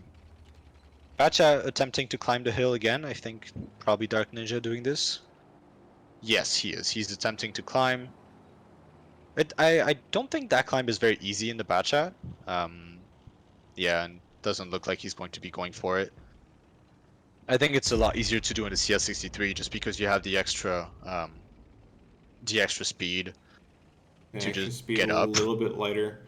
We will see Sebastian is blind firing the bushes that Vermilion is sitting in, so they seem to be aware of where the bad chats are spread out. I didn't they spot him on the way there? I believe I was watching him and didn't see a Sixth Sense pop, but not entirely sure. Maybe they didn't, but based on the position where Dark and Sebastian are being lit from, there aren't that many positions that can do that without shooting them back. Yeah. So I think they're aware, and now already FHS going for a counter push towards the 8-9 line, and this could be very good. This could catch Dark Ninja completely off guard. The 113 is completely out of the fight. Muscle's Batchat is also completely out of the fight. This is definitely looking good Yeah, right now for FHS. Muscles is going to the west side, so if this attack occurs, Muscles will be out of the fight entirely, unable to rotate in for final shots. Now the difference is that Dark actually made it up the hill before the push arrived, so he doesn't get caught out the same way that that FHS's Batchat did last game, because now he's on top of the hill and now he can actually do something. He spots it. He will get He's away. He takes no shots. And now he has hill control. Yeah, and he can afford to poke out like this because the meds from FHS have to run away. So Dark knows that he can pretty safely take that peak. It's unlikely that a Batchat going full speed is going to hit that. Now I say unlikely, not impossible. But Dark gets another shot in. Oh no! Oh, don't fall! Yeah, there was a counter Oh, push on the other side of the map if too. he And falls here, I'm pretty sure he dies. Dark, you good? Dark? Is Dark stuck? No, I think he's fine. I hope he's fine. Uh-oh. Oh, Oh he no. will fall. Okay, how We're, much we're damage gonna, does we're he gonna look take? away for a second as there's action all over the map right now. Boonger's down to a one-shot, gonna get taken out by a double tap from Muscles and Octobear. Flounder arrives, trying to help out his bat chat. Vermilion was pushed off his position on the perch. And look at the HP difference here. I think they're just closing in on it. I Volva's think out of Suspect ammo. is just pushing it. Wait, Volva's got one shot left. He's out of ammo in the bat chat, and that's gonna mean that this 277 Kronwagen are gonna be able to take out his STB ally. And Dark Ninja actually managed to get off the hill without taking too much damage. So he is coming in with, I think, with a couple of shells onto the other Batchat, and this is just over, isn't it? Yeah, it's a fast attack win right there. 6,000 HP to just Oberfeld with the 2 shots of HP. And that just seals the deal. We were talking about overtime and fastest attack wins. Well, looks like it's not even going to be required. Select is able to win the attack on Cliff to secure a 3-1 victory over FHS and also secure a spot in the playoffs. Yeah, pretty They are impressive the first result. team to qualify. Impressive result out of Suspect. That was a pretty solid attack. Getting that hill from Dark Ninja really set those 3 mediums off in a bad position, and they were able to push on that. Yeah, the difference in timing between Vova and Dark Ninja is that I think Vova failed the climb a couple times, and so he was still on the ramp when Dark Ninja pushed around the hill, whereas Dark Ninja made it up onto the hill before the push happened. And that changes everything. If Dark Ninja gets caught off there because he just fails to climb, that is probably a win for FHS. They would just be able to pick a tank for free, and because the bad shots in the STB are fast enough to just rotate back around, they probably would get there in time to go take over the middle, while the tanks from Suspect in the middle, the Kronwagen and the 277, would just try to overpush on the 5 line. But I think at the end of the day, it would still be a win for FHS. Maybe just a difference in how much those boosts were practiced beforehand. That just changes everything. Yeah, you gotta be able to hit the boost on Cliff if you're gonna be the bat player. That will be Suspect taking the winners finals 3-1. The losers finals should be finishing up pretty soon if they have not yet already. And the losing team, FHS, is gonna have one more shot to get out of group stages and into playoffs tomorrow. We'll see you then.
Hello, welcome back.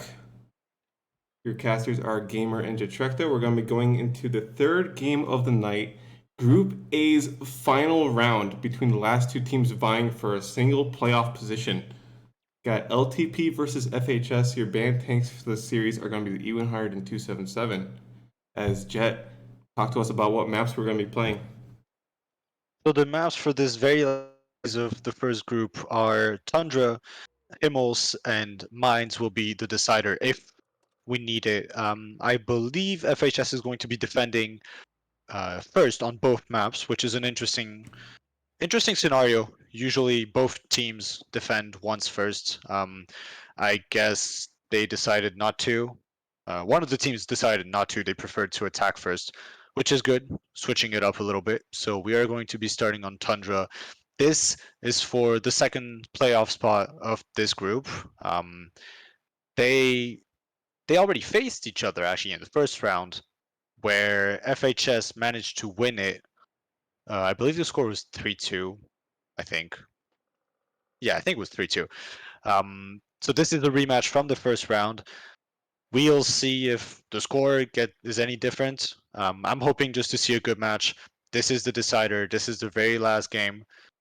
Suspect we saw in the previous game already secured this spot for the playoffs, while 69 sadly drops and finishes 4-8. Yeah, 69 is going to be disappointed with that result, but it's your first time in this format, so it's not that big of a deal. You can always come back next week as the Sterling Cup is going to be hosted almost weekly, depending on what the interest and the admins are able to do. We will go into our first round of LTP versus FHS playing Tundra. Got a SConk E5 double bat chat STB out of the side of LTP on the attack. Out of the side of FHS on defense, you have a 113, 60 TP, Kronwagen, S-Conquer, and a Bat Chat, all different tanks. I think lineups, especially on the defense, very heavy. The 60 TP not really able to rotate around the map if needed, so he's either going to be playing towards the D4, D5 area, or he better hope that that the attack comes his way. Otherwise, he probably won't see anything for the whole game. Now, pretty standard spread from the defense. Keeping the Kronwagen hidden. Just walking down the one line. Acha working into the same bush. The same one bush, really. There's only one bush on this line. He spots the Super Conqueror on the hill. Now, we saw earlier... Vova! They know. I was about to say, we saw earlier how Muscles was discovered in this bush as soon as he spotted the hill. And same thing just happened here, where as soon as someone got lit, I guess maybe they also saw that some of the fences and everything were down. So they just blind fired it, doing a lot of damage. The Super Conqueror actually shooting an HE round. I don't know if that was by design, if that was a mistake. Definitely doing an extra bit of damage, which is always nice against a Bat Chat. Some good entry damage so far out of the side of LTP. Gonna see what they do with this, knowing that one of the enemy bats is gonna be out of any actual good position. They will rotate towards the south. You have the Bat Chat of a King going to take the lead on this one. And a good shot from the STB onto Ober. Crossing late there, I don't know if I agree with that choice. I feel like Ober could have been going down to this K1 area a lot earlier. Now they have the information that he's there, and I think they know that he's going to be alone. And once they cross K3, there's really nothing that he can do about it. He'll have to pull back. He will surely go down. The Bat Chats are looking like they're going to go together. Flounder should get a shot in, but that's about it. Yep, there you go, 380 onto A-King. Then these two Bat Chats are going to be pushing into the Kronwagen, probably. I would be surprised. Okay, Kronwagen fires one. They're not going just yet. They managed to bait a shot out. The heavies, the E5 and the Super Conqueror pushing forward. STB staying behind to cover. The STB is able to cover the bridge. He covers the rotation. That E5 is just going to start to push up towards the Super Conqueror. Yeah, but LTP stalled out on this attack, and now the Kronwagen has teammates to help him for this push. A King putting down onto 670 HP will get into cover, but his teammate Not So Lucky also dropping to 400 HP. Yeah, they took a lot more damage than I thought they would. I think they waited a little bit too long. Aking still trying to peak. I don't know how I feel about it. He should just play it safe, work off of his teammates. HP is even, but the positions, they're looking pretty good for the side of FHS right now. They have LTP stuck into the bowl next to the cap. The 60 TP is finally going to be coming behind. Soon enough, he'll have a shot onto the back of the E5 or onto. Yep, there you go, the Yeah, back of the E5. 800. 835. That is a big shot to take. If he gets lucky, he can take down. He can take down that E5 with his next shot. HP is still even. Aking, surprisingly enough, still manages to stay alive. Flounders is going to go down. And Vermilion will be next. Boosted was able to get in and get a lot of damage off. He's going to be able to find Vova as well very shortly, unless Vermilion shoots him in the back, puts him on a one-shot. And most of the HP right now on FHS is on that 60 TP, which doesn't necessarily bode very well. And now finally the kills are coming in. Vova should be going down. Boosted is still alive, and it's only the 60 TP left. And as I said earlier, the fight did not come his way, and so he spent most of his game just driving across. He stayed on the bridge for a little while because the STB was overwatching it. He took a first shot, didn't want to push by himself. Then the STB left, went to help his teammates towards the H1 H2 area, and the 60 TP was just left behind to Raw. He wasn't able to get into the fight, and I believe that is the difference maker for LTP to take this win.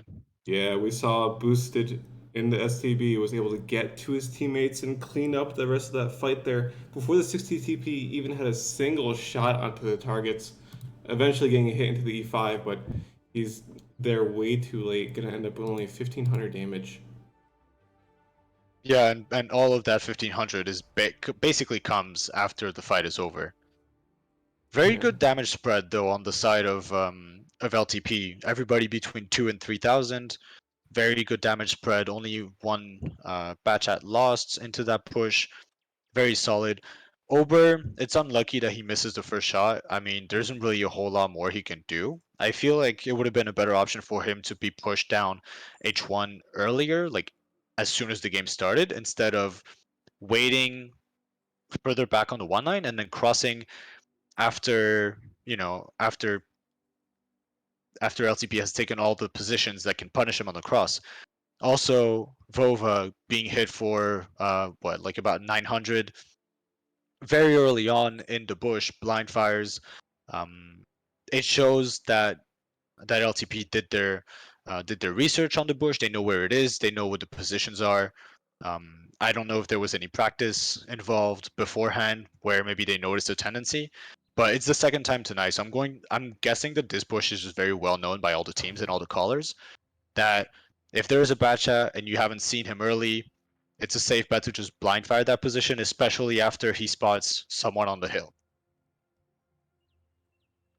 Yeah, and him getting taken down to only 900 HP is going to mean that LTP was able to get a lot of more vision control early on, and you're going to see the Kronwagen cross and take that fight because that Kronwagen, he was looking really in desperate need of teammates, and his teammates eventually arrived, but there was enough cover for the bad chats for them to get on his side, take the Kronwagen out, and survive for the enemy's free push.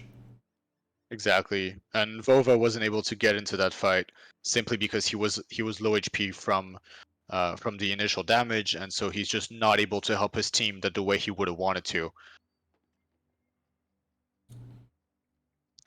So now FHS is going to have to attack. Tundra is, I think we talked about it earlier. It's one of those maps where it, I would say, it probably favors the attack more than the defense. So hopefully they can bounce back, make it even 1-1, and then work their way to Himmels. Yeah, as we're going straight into Tundra's second round. LTP picks up the win on attack. I do think this map is attack sided, so I would say FHS has a good shot with at least with their current lineup of a double 113, S-Conk, Batchat, STB. On the defense, have S-Conk, E5, double Batchat, STB.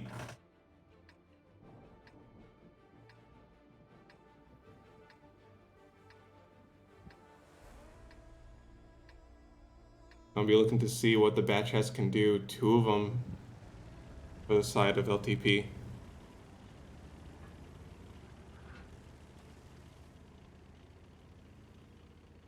This is where the difference in the band tanks comes in. The Batchat is a lot more versatile than the CS63. The CS is usually used for one role, very specific role only.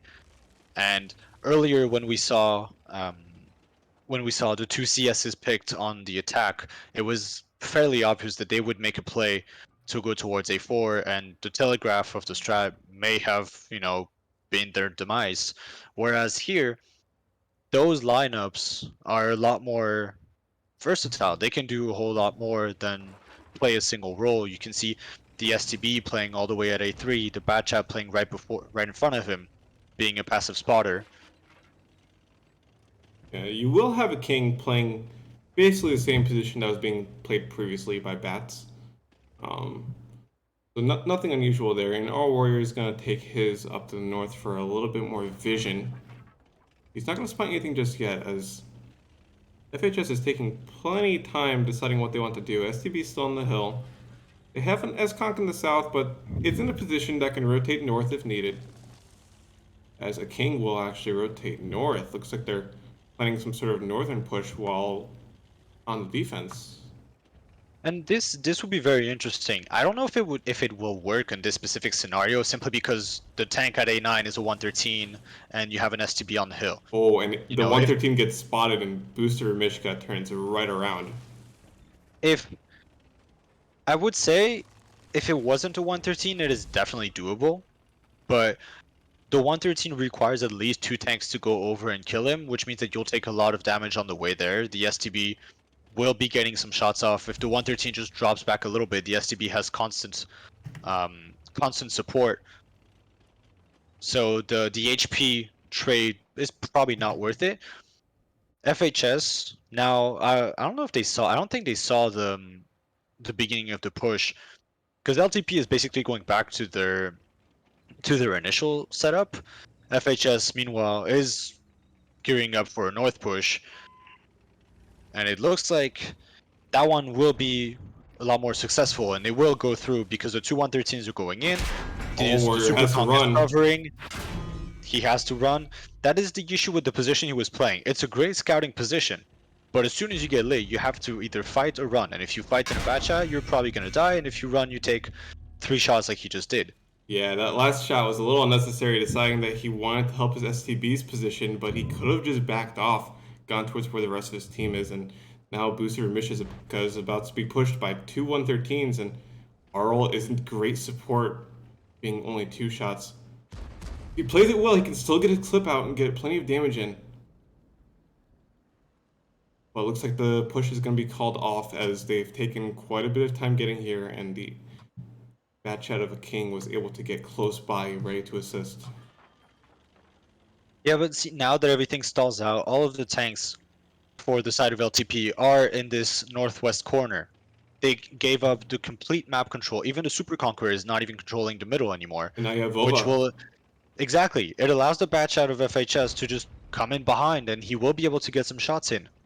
As soon as he gets lights on anything, he will be able to get some shots in. He just needs to poke a little further. Now, he doesn't want to overextend, obviously. He will, I'm pretty sure he will spot the E5 if he hasn't already. Like the S-Conk overextended just a little bit, gonna take shots. Flounder pushed up to the north, and now he's been spotted. And him being spotted means that the gig's up. All the players' positions are known, and they're gonna decide to take the fight into Silent Wolf. They're just trying to overpush in. Now they need to take out that Batchat. That Batchat cannot be allowed to just dump a free clip. That is very important. The STB of Flounders needs to finish him. And they'll take him out. Ober will do it. Now Silence should be next, and he gets set on fire. Oh Now no. that Silence is on fire, this should be Silent a double very fire! easy game. This should be won now. I think that fire seals the deal entirely, even without it, it's probably an easy win anyway.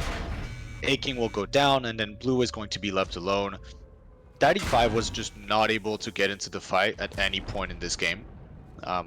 Just kind of stuck playing the E2 hold down at the start, and then rotating to C1, then to B2, B1, this area. Just nothing he can do, really. The bad chats, the bad chats from LTP just not able to do too much.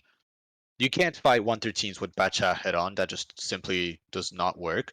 I I would have preferred to see maybe Aching once he got into the corner. He could have gone out, and if him and whoever the other Batcha was, or a warrior, if they both get out and they go retake the south, then they're the ones creating some counter plan, some counter attack. Otherwise, they just kind of stay stuck in the corner. Vova is able to take all the control towards the middle. The two 113s and the STB can just work the ridge very efficiently, and at the end just push in, secure the game, and tie things up 1-1. Yeah, pretty nice result. Getting 5 kills, no deaths. You had the S Conqueror of Boongur. He was a little out of the fight. Slower tank is going to take him a bit longer to get involved, but the rest of his team, such good focus fire, such solid pen ratios, that they're just going to clean up the tanks that they were pushing into. And you look at the bats, and they both have under 1,000 damage, not really able to do a whole lot. Arl Warrior was in the cubby, hurt really badly off his initial spotting position, and good job by FHS to make sure they get tanks aiming at him, taking him out before he can unload his entire clip on their push.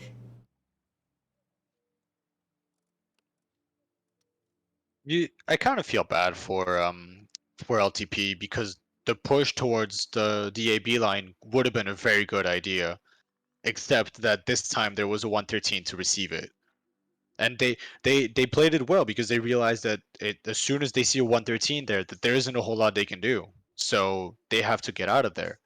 But then the counter push comes in and they take a lot of damage on the way out, and that's pretty much it. That's how the game ends.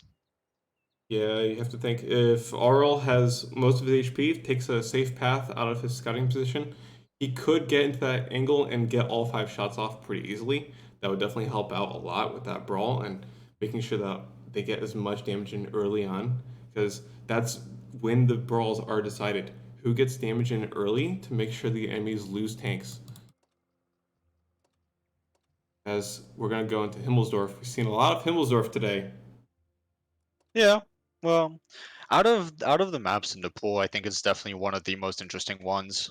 Um,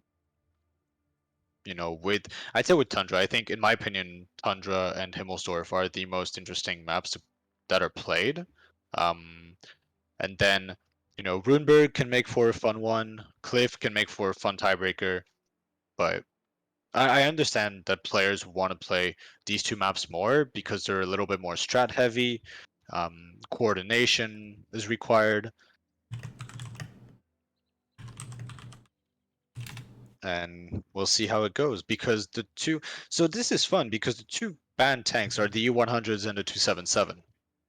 So we haven't seen the new 100 tonight, as everyone has banned it um, very quickly. But the 277 was a tank that was used quite a bit in the previous games that we've watched, and now we don't get to see one. So we'll see what teams prepare and how they manage to get away with it.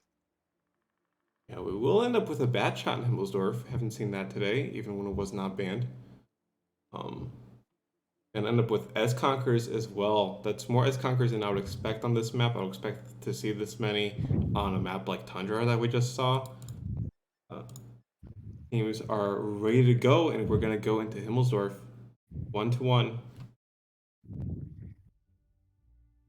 We'll have LTP running a 50B, double S Conk, Bad Chat, and a 140. Pretty medium, solid lineup. And then FHS 113, double 50B, 705A, and 1 S Conk. 705A coming back again. Very solid choice. I'm glad to see it more and more. It's looking like a really strong defensive lineup. Yeah. The 140 on the attack is an interesting one. You know, there aren't many arguments for the 140 to be played, because you could get away with playing a 113 or playing an S-Kong, depending on the positions that you want to play. You like having the extra speed of the 140 and the extra bit of DPM over the 113. I don't with it, but we'll see how it manages to perform. Hopefully, they're able to build around it. Now we see FHS playing with A5 control, which is good because they didn't do it last time. They played without 5-line control, without D-line control. This time, even though they still have their very 1-2 line heavy lean, they have something to look at the middle. And this will guarantee that they don't just get owned and because they lose too much map control. Yeah, we won't see those slow American tanks. We're going to instead see double 50B watching Banana. So, very strong duo. Gonna look to see where they try to take these 50s. All Warrior using his medium tank like a scout, trying to see what's going on around the map.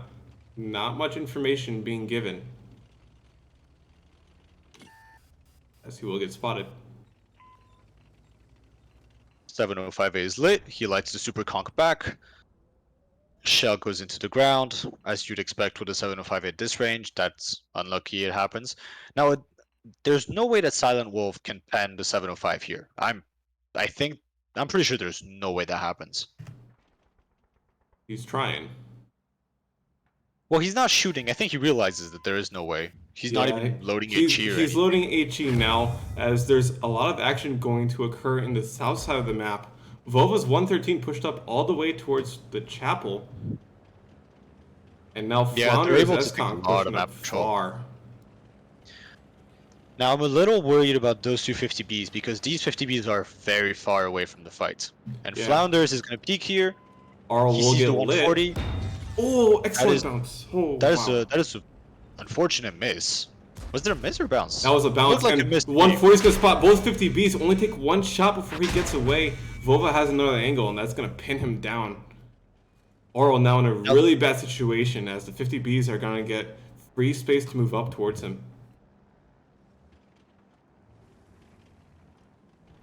Got Oral's team ready to support him, but they can't really do a whole lot. They're pinned into the corner, as a King's Bat Chat is going to get spotted and taken off of the flank. This is a risky push by FHS. Yeah, they have some clear angles of attack, however, as Oral down to 370 HP is going to take only one more shot. He should go down to the 50B. Ober should just peek out and kill him. Yeah, or just let Flounders do it. Blue actually bounces a shot, so he's going to be able to unload his full clip. A King's here to help him unload, but the S-Conk has a lot of HP. Yeah, and a King made the mistake of not going around. He just kind of sat there and stopped, which means that he doesn't end his first shot. He doesn't really get to do anything with it. And now Blue is on reload. The Batchat has to run because he can't do anything. The Super Conqueror gets taken out, and then, well, that's it. Yeah, not much. Silent Wolf is stuck at B0. Yeah, not much the S-Con can do. He got ammo rack, got track, no repair kit. You have his two teammates both on reload, so there's no actual threat preventing the opponents from pushing on him. And yeah, that top fight between 705A and Silent Wolf's S-Conk just didn't really go anywhere. And that's not what you want for the S-Conk. Just two tanks shooting HE at each other. One with a big 150mm gun, I think, and the other one with a tiny 120. As we will watch the S-Conk slowly drive completely alone. Yeah. Does he just drop off the hill? Maybe he does. Probably raging at his teammates to stop feeding. I hope not. I hope not, but you know.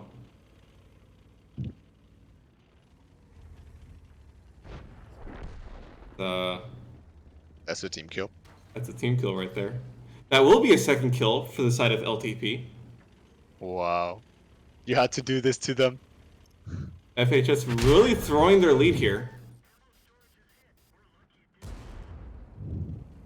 Gonna send Vova into a 1v1. I don't think I favor him in this exchange. Yeah, it's a Turkish 1v1. I think he's fine. As Silent Wolf's Escon gets ammo racked, he has no repair kit. And this does not look Oh, well, like it's that's going one way anywhere. to finish it. That is one way to finish it. That will be a dead Esconk.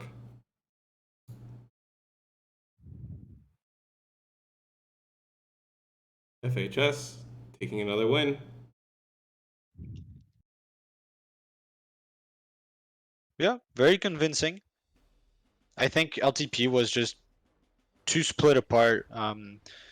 DS Kong staying at B0 doesn't really do anything, and then they just sat at the bottom of the hill. I don't know if they were waiting for a specific reaction from FHS. I feel like as soon as they saw some of those tanks push in, they should have just pushed back. If they sit, they die. So maybe if Aking's Batchat is able to go around, get a good clip off, maybe there's a chance. The 140 I think backfires a lot here. He gets Yeah. caught in the open. He doesn't really get to do a ton of damage. He does, yeah, only 3 shots. A bit of a misplay with the So 140 as well. He did get pinned there, but he was able to leave if he decided he wanted to. He took the shots from all the enemies. He could have left at that point, and they could have disengaged, found a re-engagement that was suitable for them, because that 140 was not going to ever get anything done in his position. yeah, and he didn't even seem to be aware of the possibility that someone would show up on the other side of the G line. You know, he was just. I'm pretty sure he was watching towards the 8 line, Yeah. not even considering the possibility that someone could be behind him. And then all of a sudden, a Super Conqueror shows up. Luckily, he bounces. Then both 50Bs show up, and only one shot ends. But at that point, your 140 is stuck because of the 113 sitting at the church, and you're completely stuck in a crossfire. Your 130 will die for free unless you push out. They didn't, so the 140 died for free, and then it's just a fight one tank down with a Batchat that is low and that made the mistake of going very frontally towards the enemy instead of trying to go behind them, and that about seals the deal. And clean result of FHS. They're gonna have to go on the attack now. Himmelsdorf is a defensively sided map, so there's always a shot that LTP gets this one, brings it to overtime. We will be taking a slight pause as it looks like a king is currently offline. Gonna hope he reconnects in a short manner.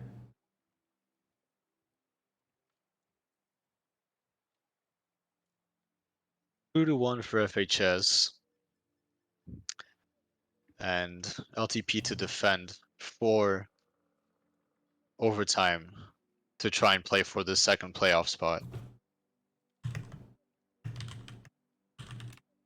I think I definitely favor FHS here. I think so far they've shown a lot more than LTP has. I don't think LTP has done anything crazy. There was the attempt at a push on the AB line on Tundra that didn't go well because then they got repushed. Here they just kind of sat and waited to get farmed. Whereas FHS showed a lot of proactivity. They were more than happy to push the issue, take the initiative, get into their faces, and in the end, it works out pretty well for them. Yeah, So LTP, they were in a tough position in this last round, so I feel like we weren't able to see much from them as they just already got in a really bad spot with the 140's position and not doing anything quickly enough. I hope that we get to see something more interesting out of them as they're on attack or they're on defense, so they have a lot of choices on what they can do here. They can go for an aggressive mid play. They can go south. They can just wait for the enemy to push into them and do some sort of trap. There's a lot of options on Himmelsdorf, and if they don't get caught so quickly like that, then I think we can see something a lot more interesting from them. yeah, I'd say they would definitely they would definitely benefit from going towards a slower approach, maybe a little bit more campy. Um, I feel like they haven't shown a lot of aggressiveness so far this game. Um, aside from the attempted AB The, line push yeah, on the Tundra. Tundra play was nice, and they were pretty smart with calling that one off as well. So Yeah, they were. So I'm not entirely sure if I expect to see an aggressive play out of LTP. I think I think FHS has played very well so far. They've been calm and collected and just making sure that everything goes properly. They're checking, well, not checking their corners because that's a CS:GO term, but making sure that every angle is clear, taking map control away from LTP, and then just picking the fight that they want and winning it. That's very simple. So I think if they go aggressive into a bit of a campy lineup, it could definitely backfire. But we'll see. We'll see how it goes. It looks like Aking has rejoined us. and now that he's joined, they should both be ready to go, and we'll be able to get into our fourth round of Himmelsdorf, or not fourth round of Himmelsdorf. We actually played a lot of Himmelsdorf today, but fourth round of Yep. this series.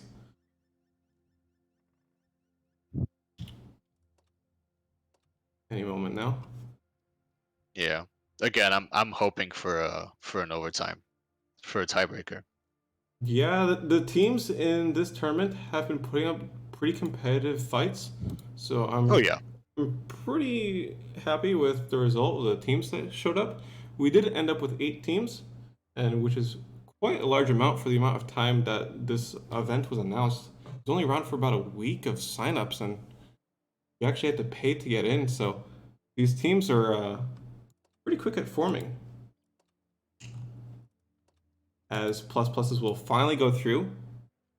Gonna go into Himmelsdorf again. We got an E5 Bat Chat 705A. Oh, E5 Bat Chat 705A. S-Conk secondary Bat Chat for the side of LTP. FHS bringing triple 113 50B in a Bat Chat. Get your 113 force, and then the French autoloaders. Yeah, very aggressive lineup out of FHS for sure. Now we'll see what the E5 is able to do. Again, we've seen the E5 be picked a lot this series. I don't really know why. I hope there's a purpose, because if it's the same as the 140 last game, where it's just kind of a random pick, then it just puts them at a disadvantage before the game even starts, and I do not want that to happen. The E5's in the A4 Cubby. I don't know how I feel about that one. Yeah, and I guess the 705 is going to play the old IS4 reverse side scrape. Looks like it. You will have 2 Bat Chats for defense, which means they will be able to get some vision onto the south. They're gonna pull a king back to watch the D line instead. He's gonna end up spotting 3 113s. No, the 113s will Will take he? courtyard instead. Yep. Gonna get up real close before being spotted. They didn't get the info.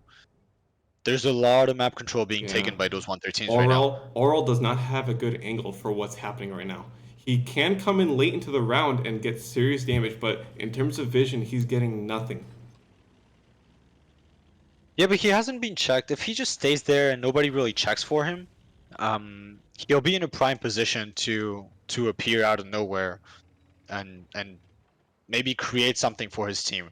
Because Yeah. right now, everybody is just very boxed in. Once he realizes that everybody is in the middle, he can just run towards the 5 line and dump a clip in the back of those 113s. Looks like And that could be the game changer. both teams will be sending forces to the north. You got the Sono 5A on defense actually pushed all the way to A7, making sure he's safe from any attack in the south. As you got a double 11350B grouping up on the 5 line. What will they decide to do? Looks like they're going to be pushing here. Blues boy. in the cubby. A king's here for damage.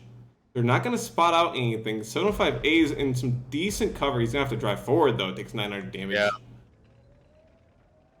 He just took 2 hits for no reason. And Yep. now the issue is, similarly to what we saw earlier between Suspect and FHS, is that they have complete 5 line control. And there is really no easy way back in.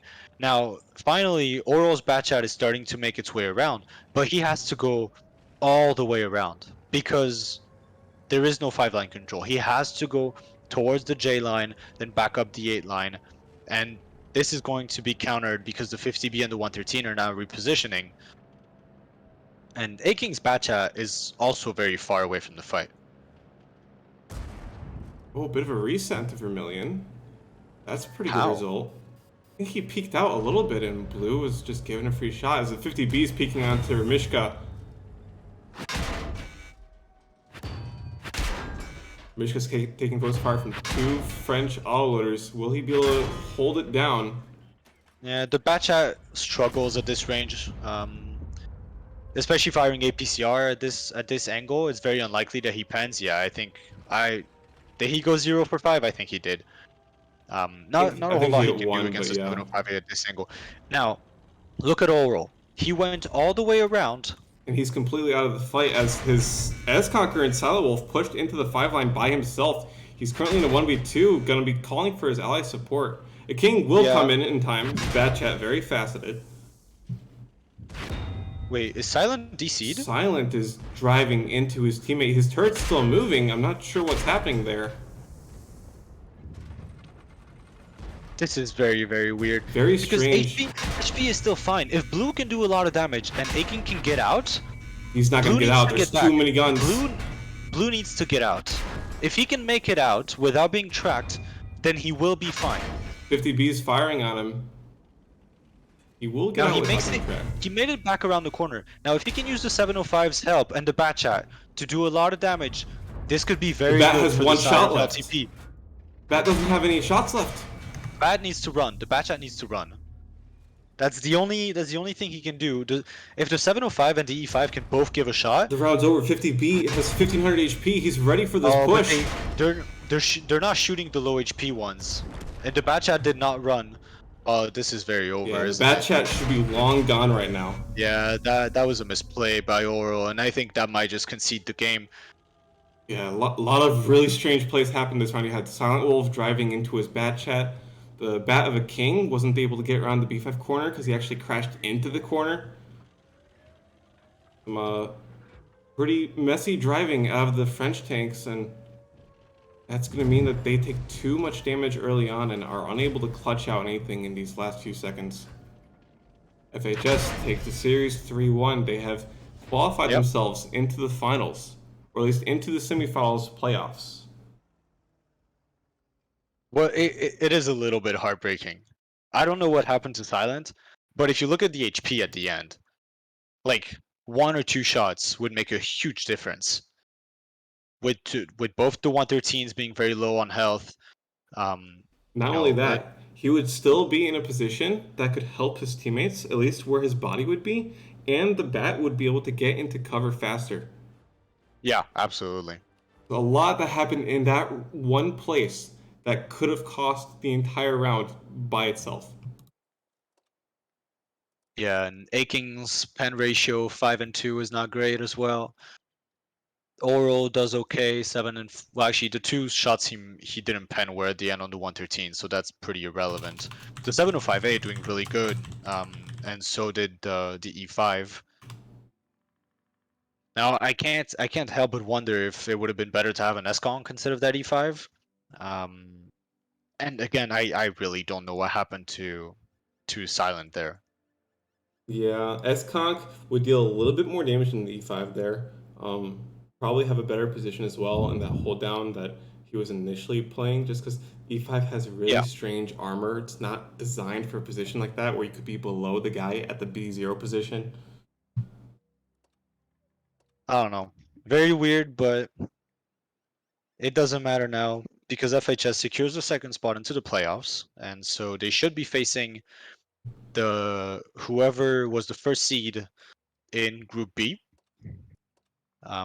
While Suspect will play the second seed of Group B, I believe. And those playoffs will be happening tomorrow. Same place. Yeah, same place, 1 hour earlier. Playoffs actually start a little bit earlier than group stages. But other than that, pretty fun series tonight. A lot of close rounds within the series.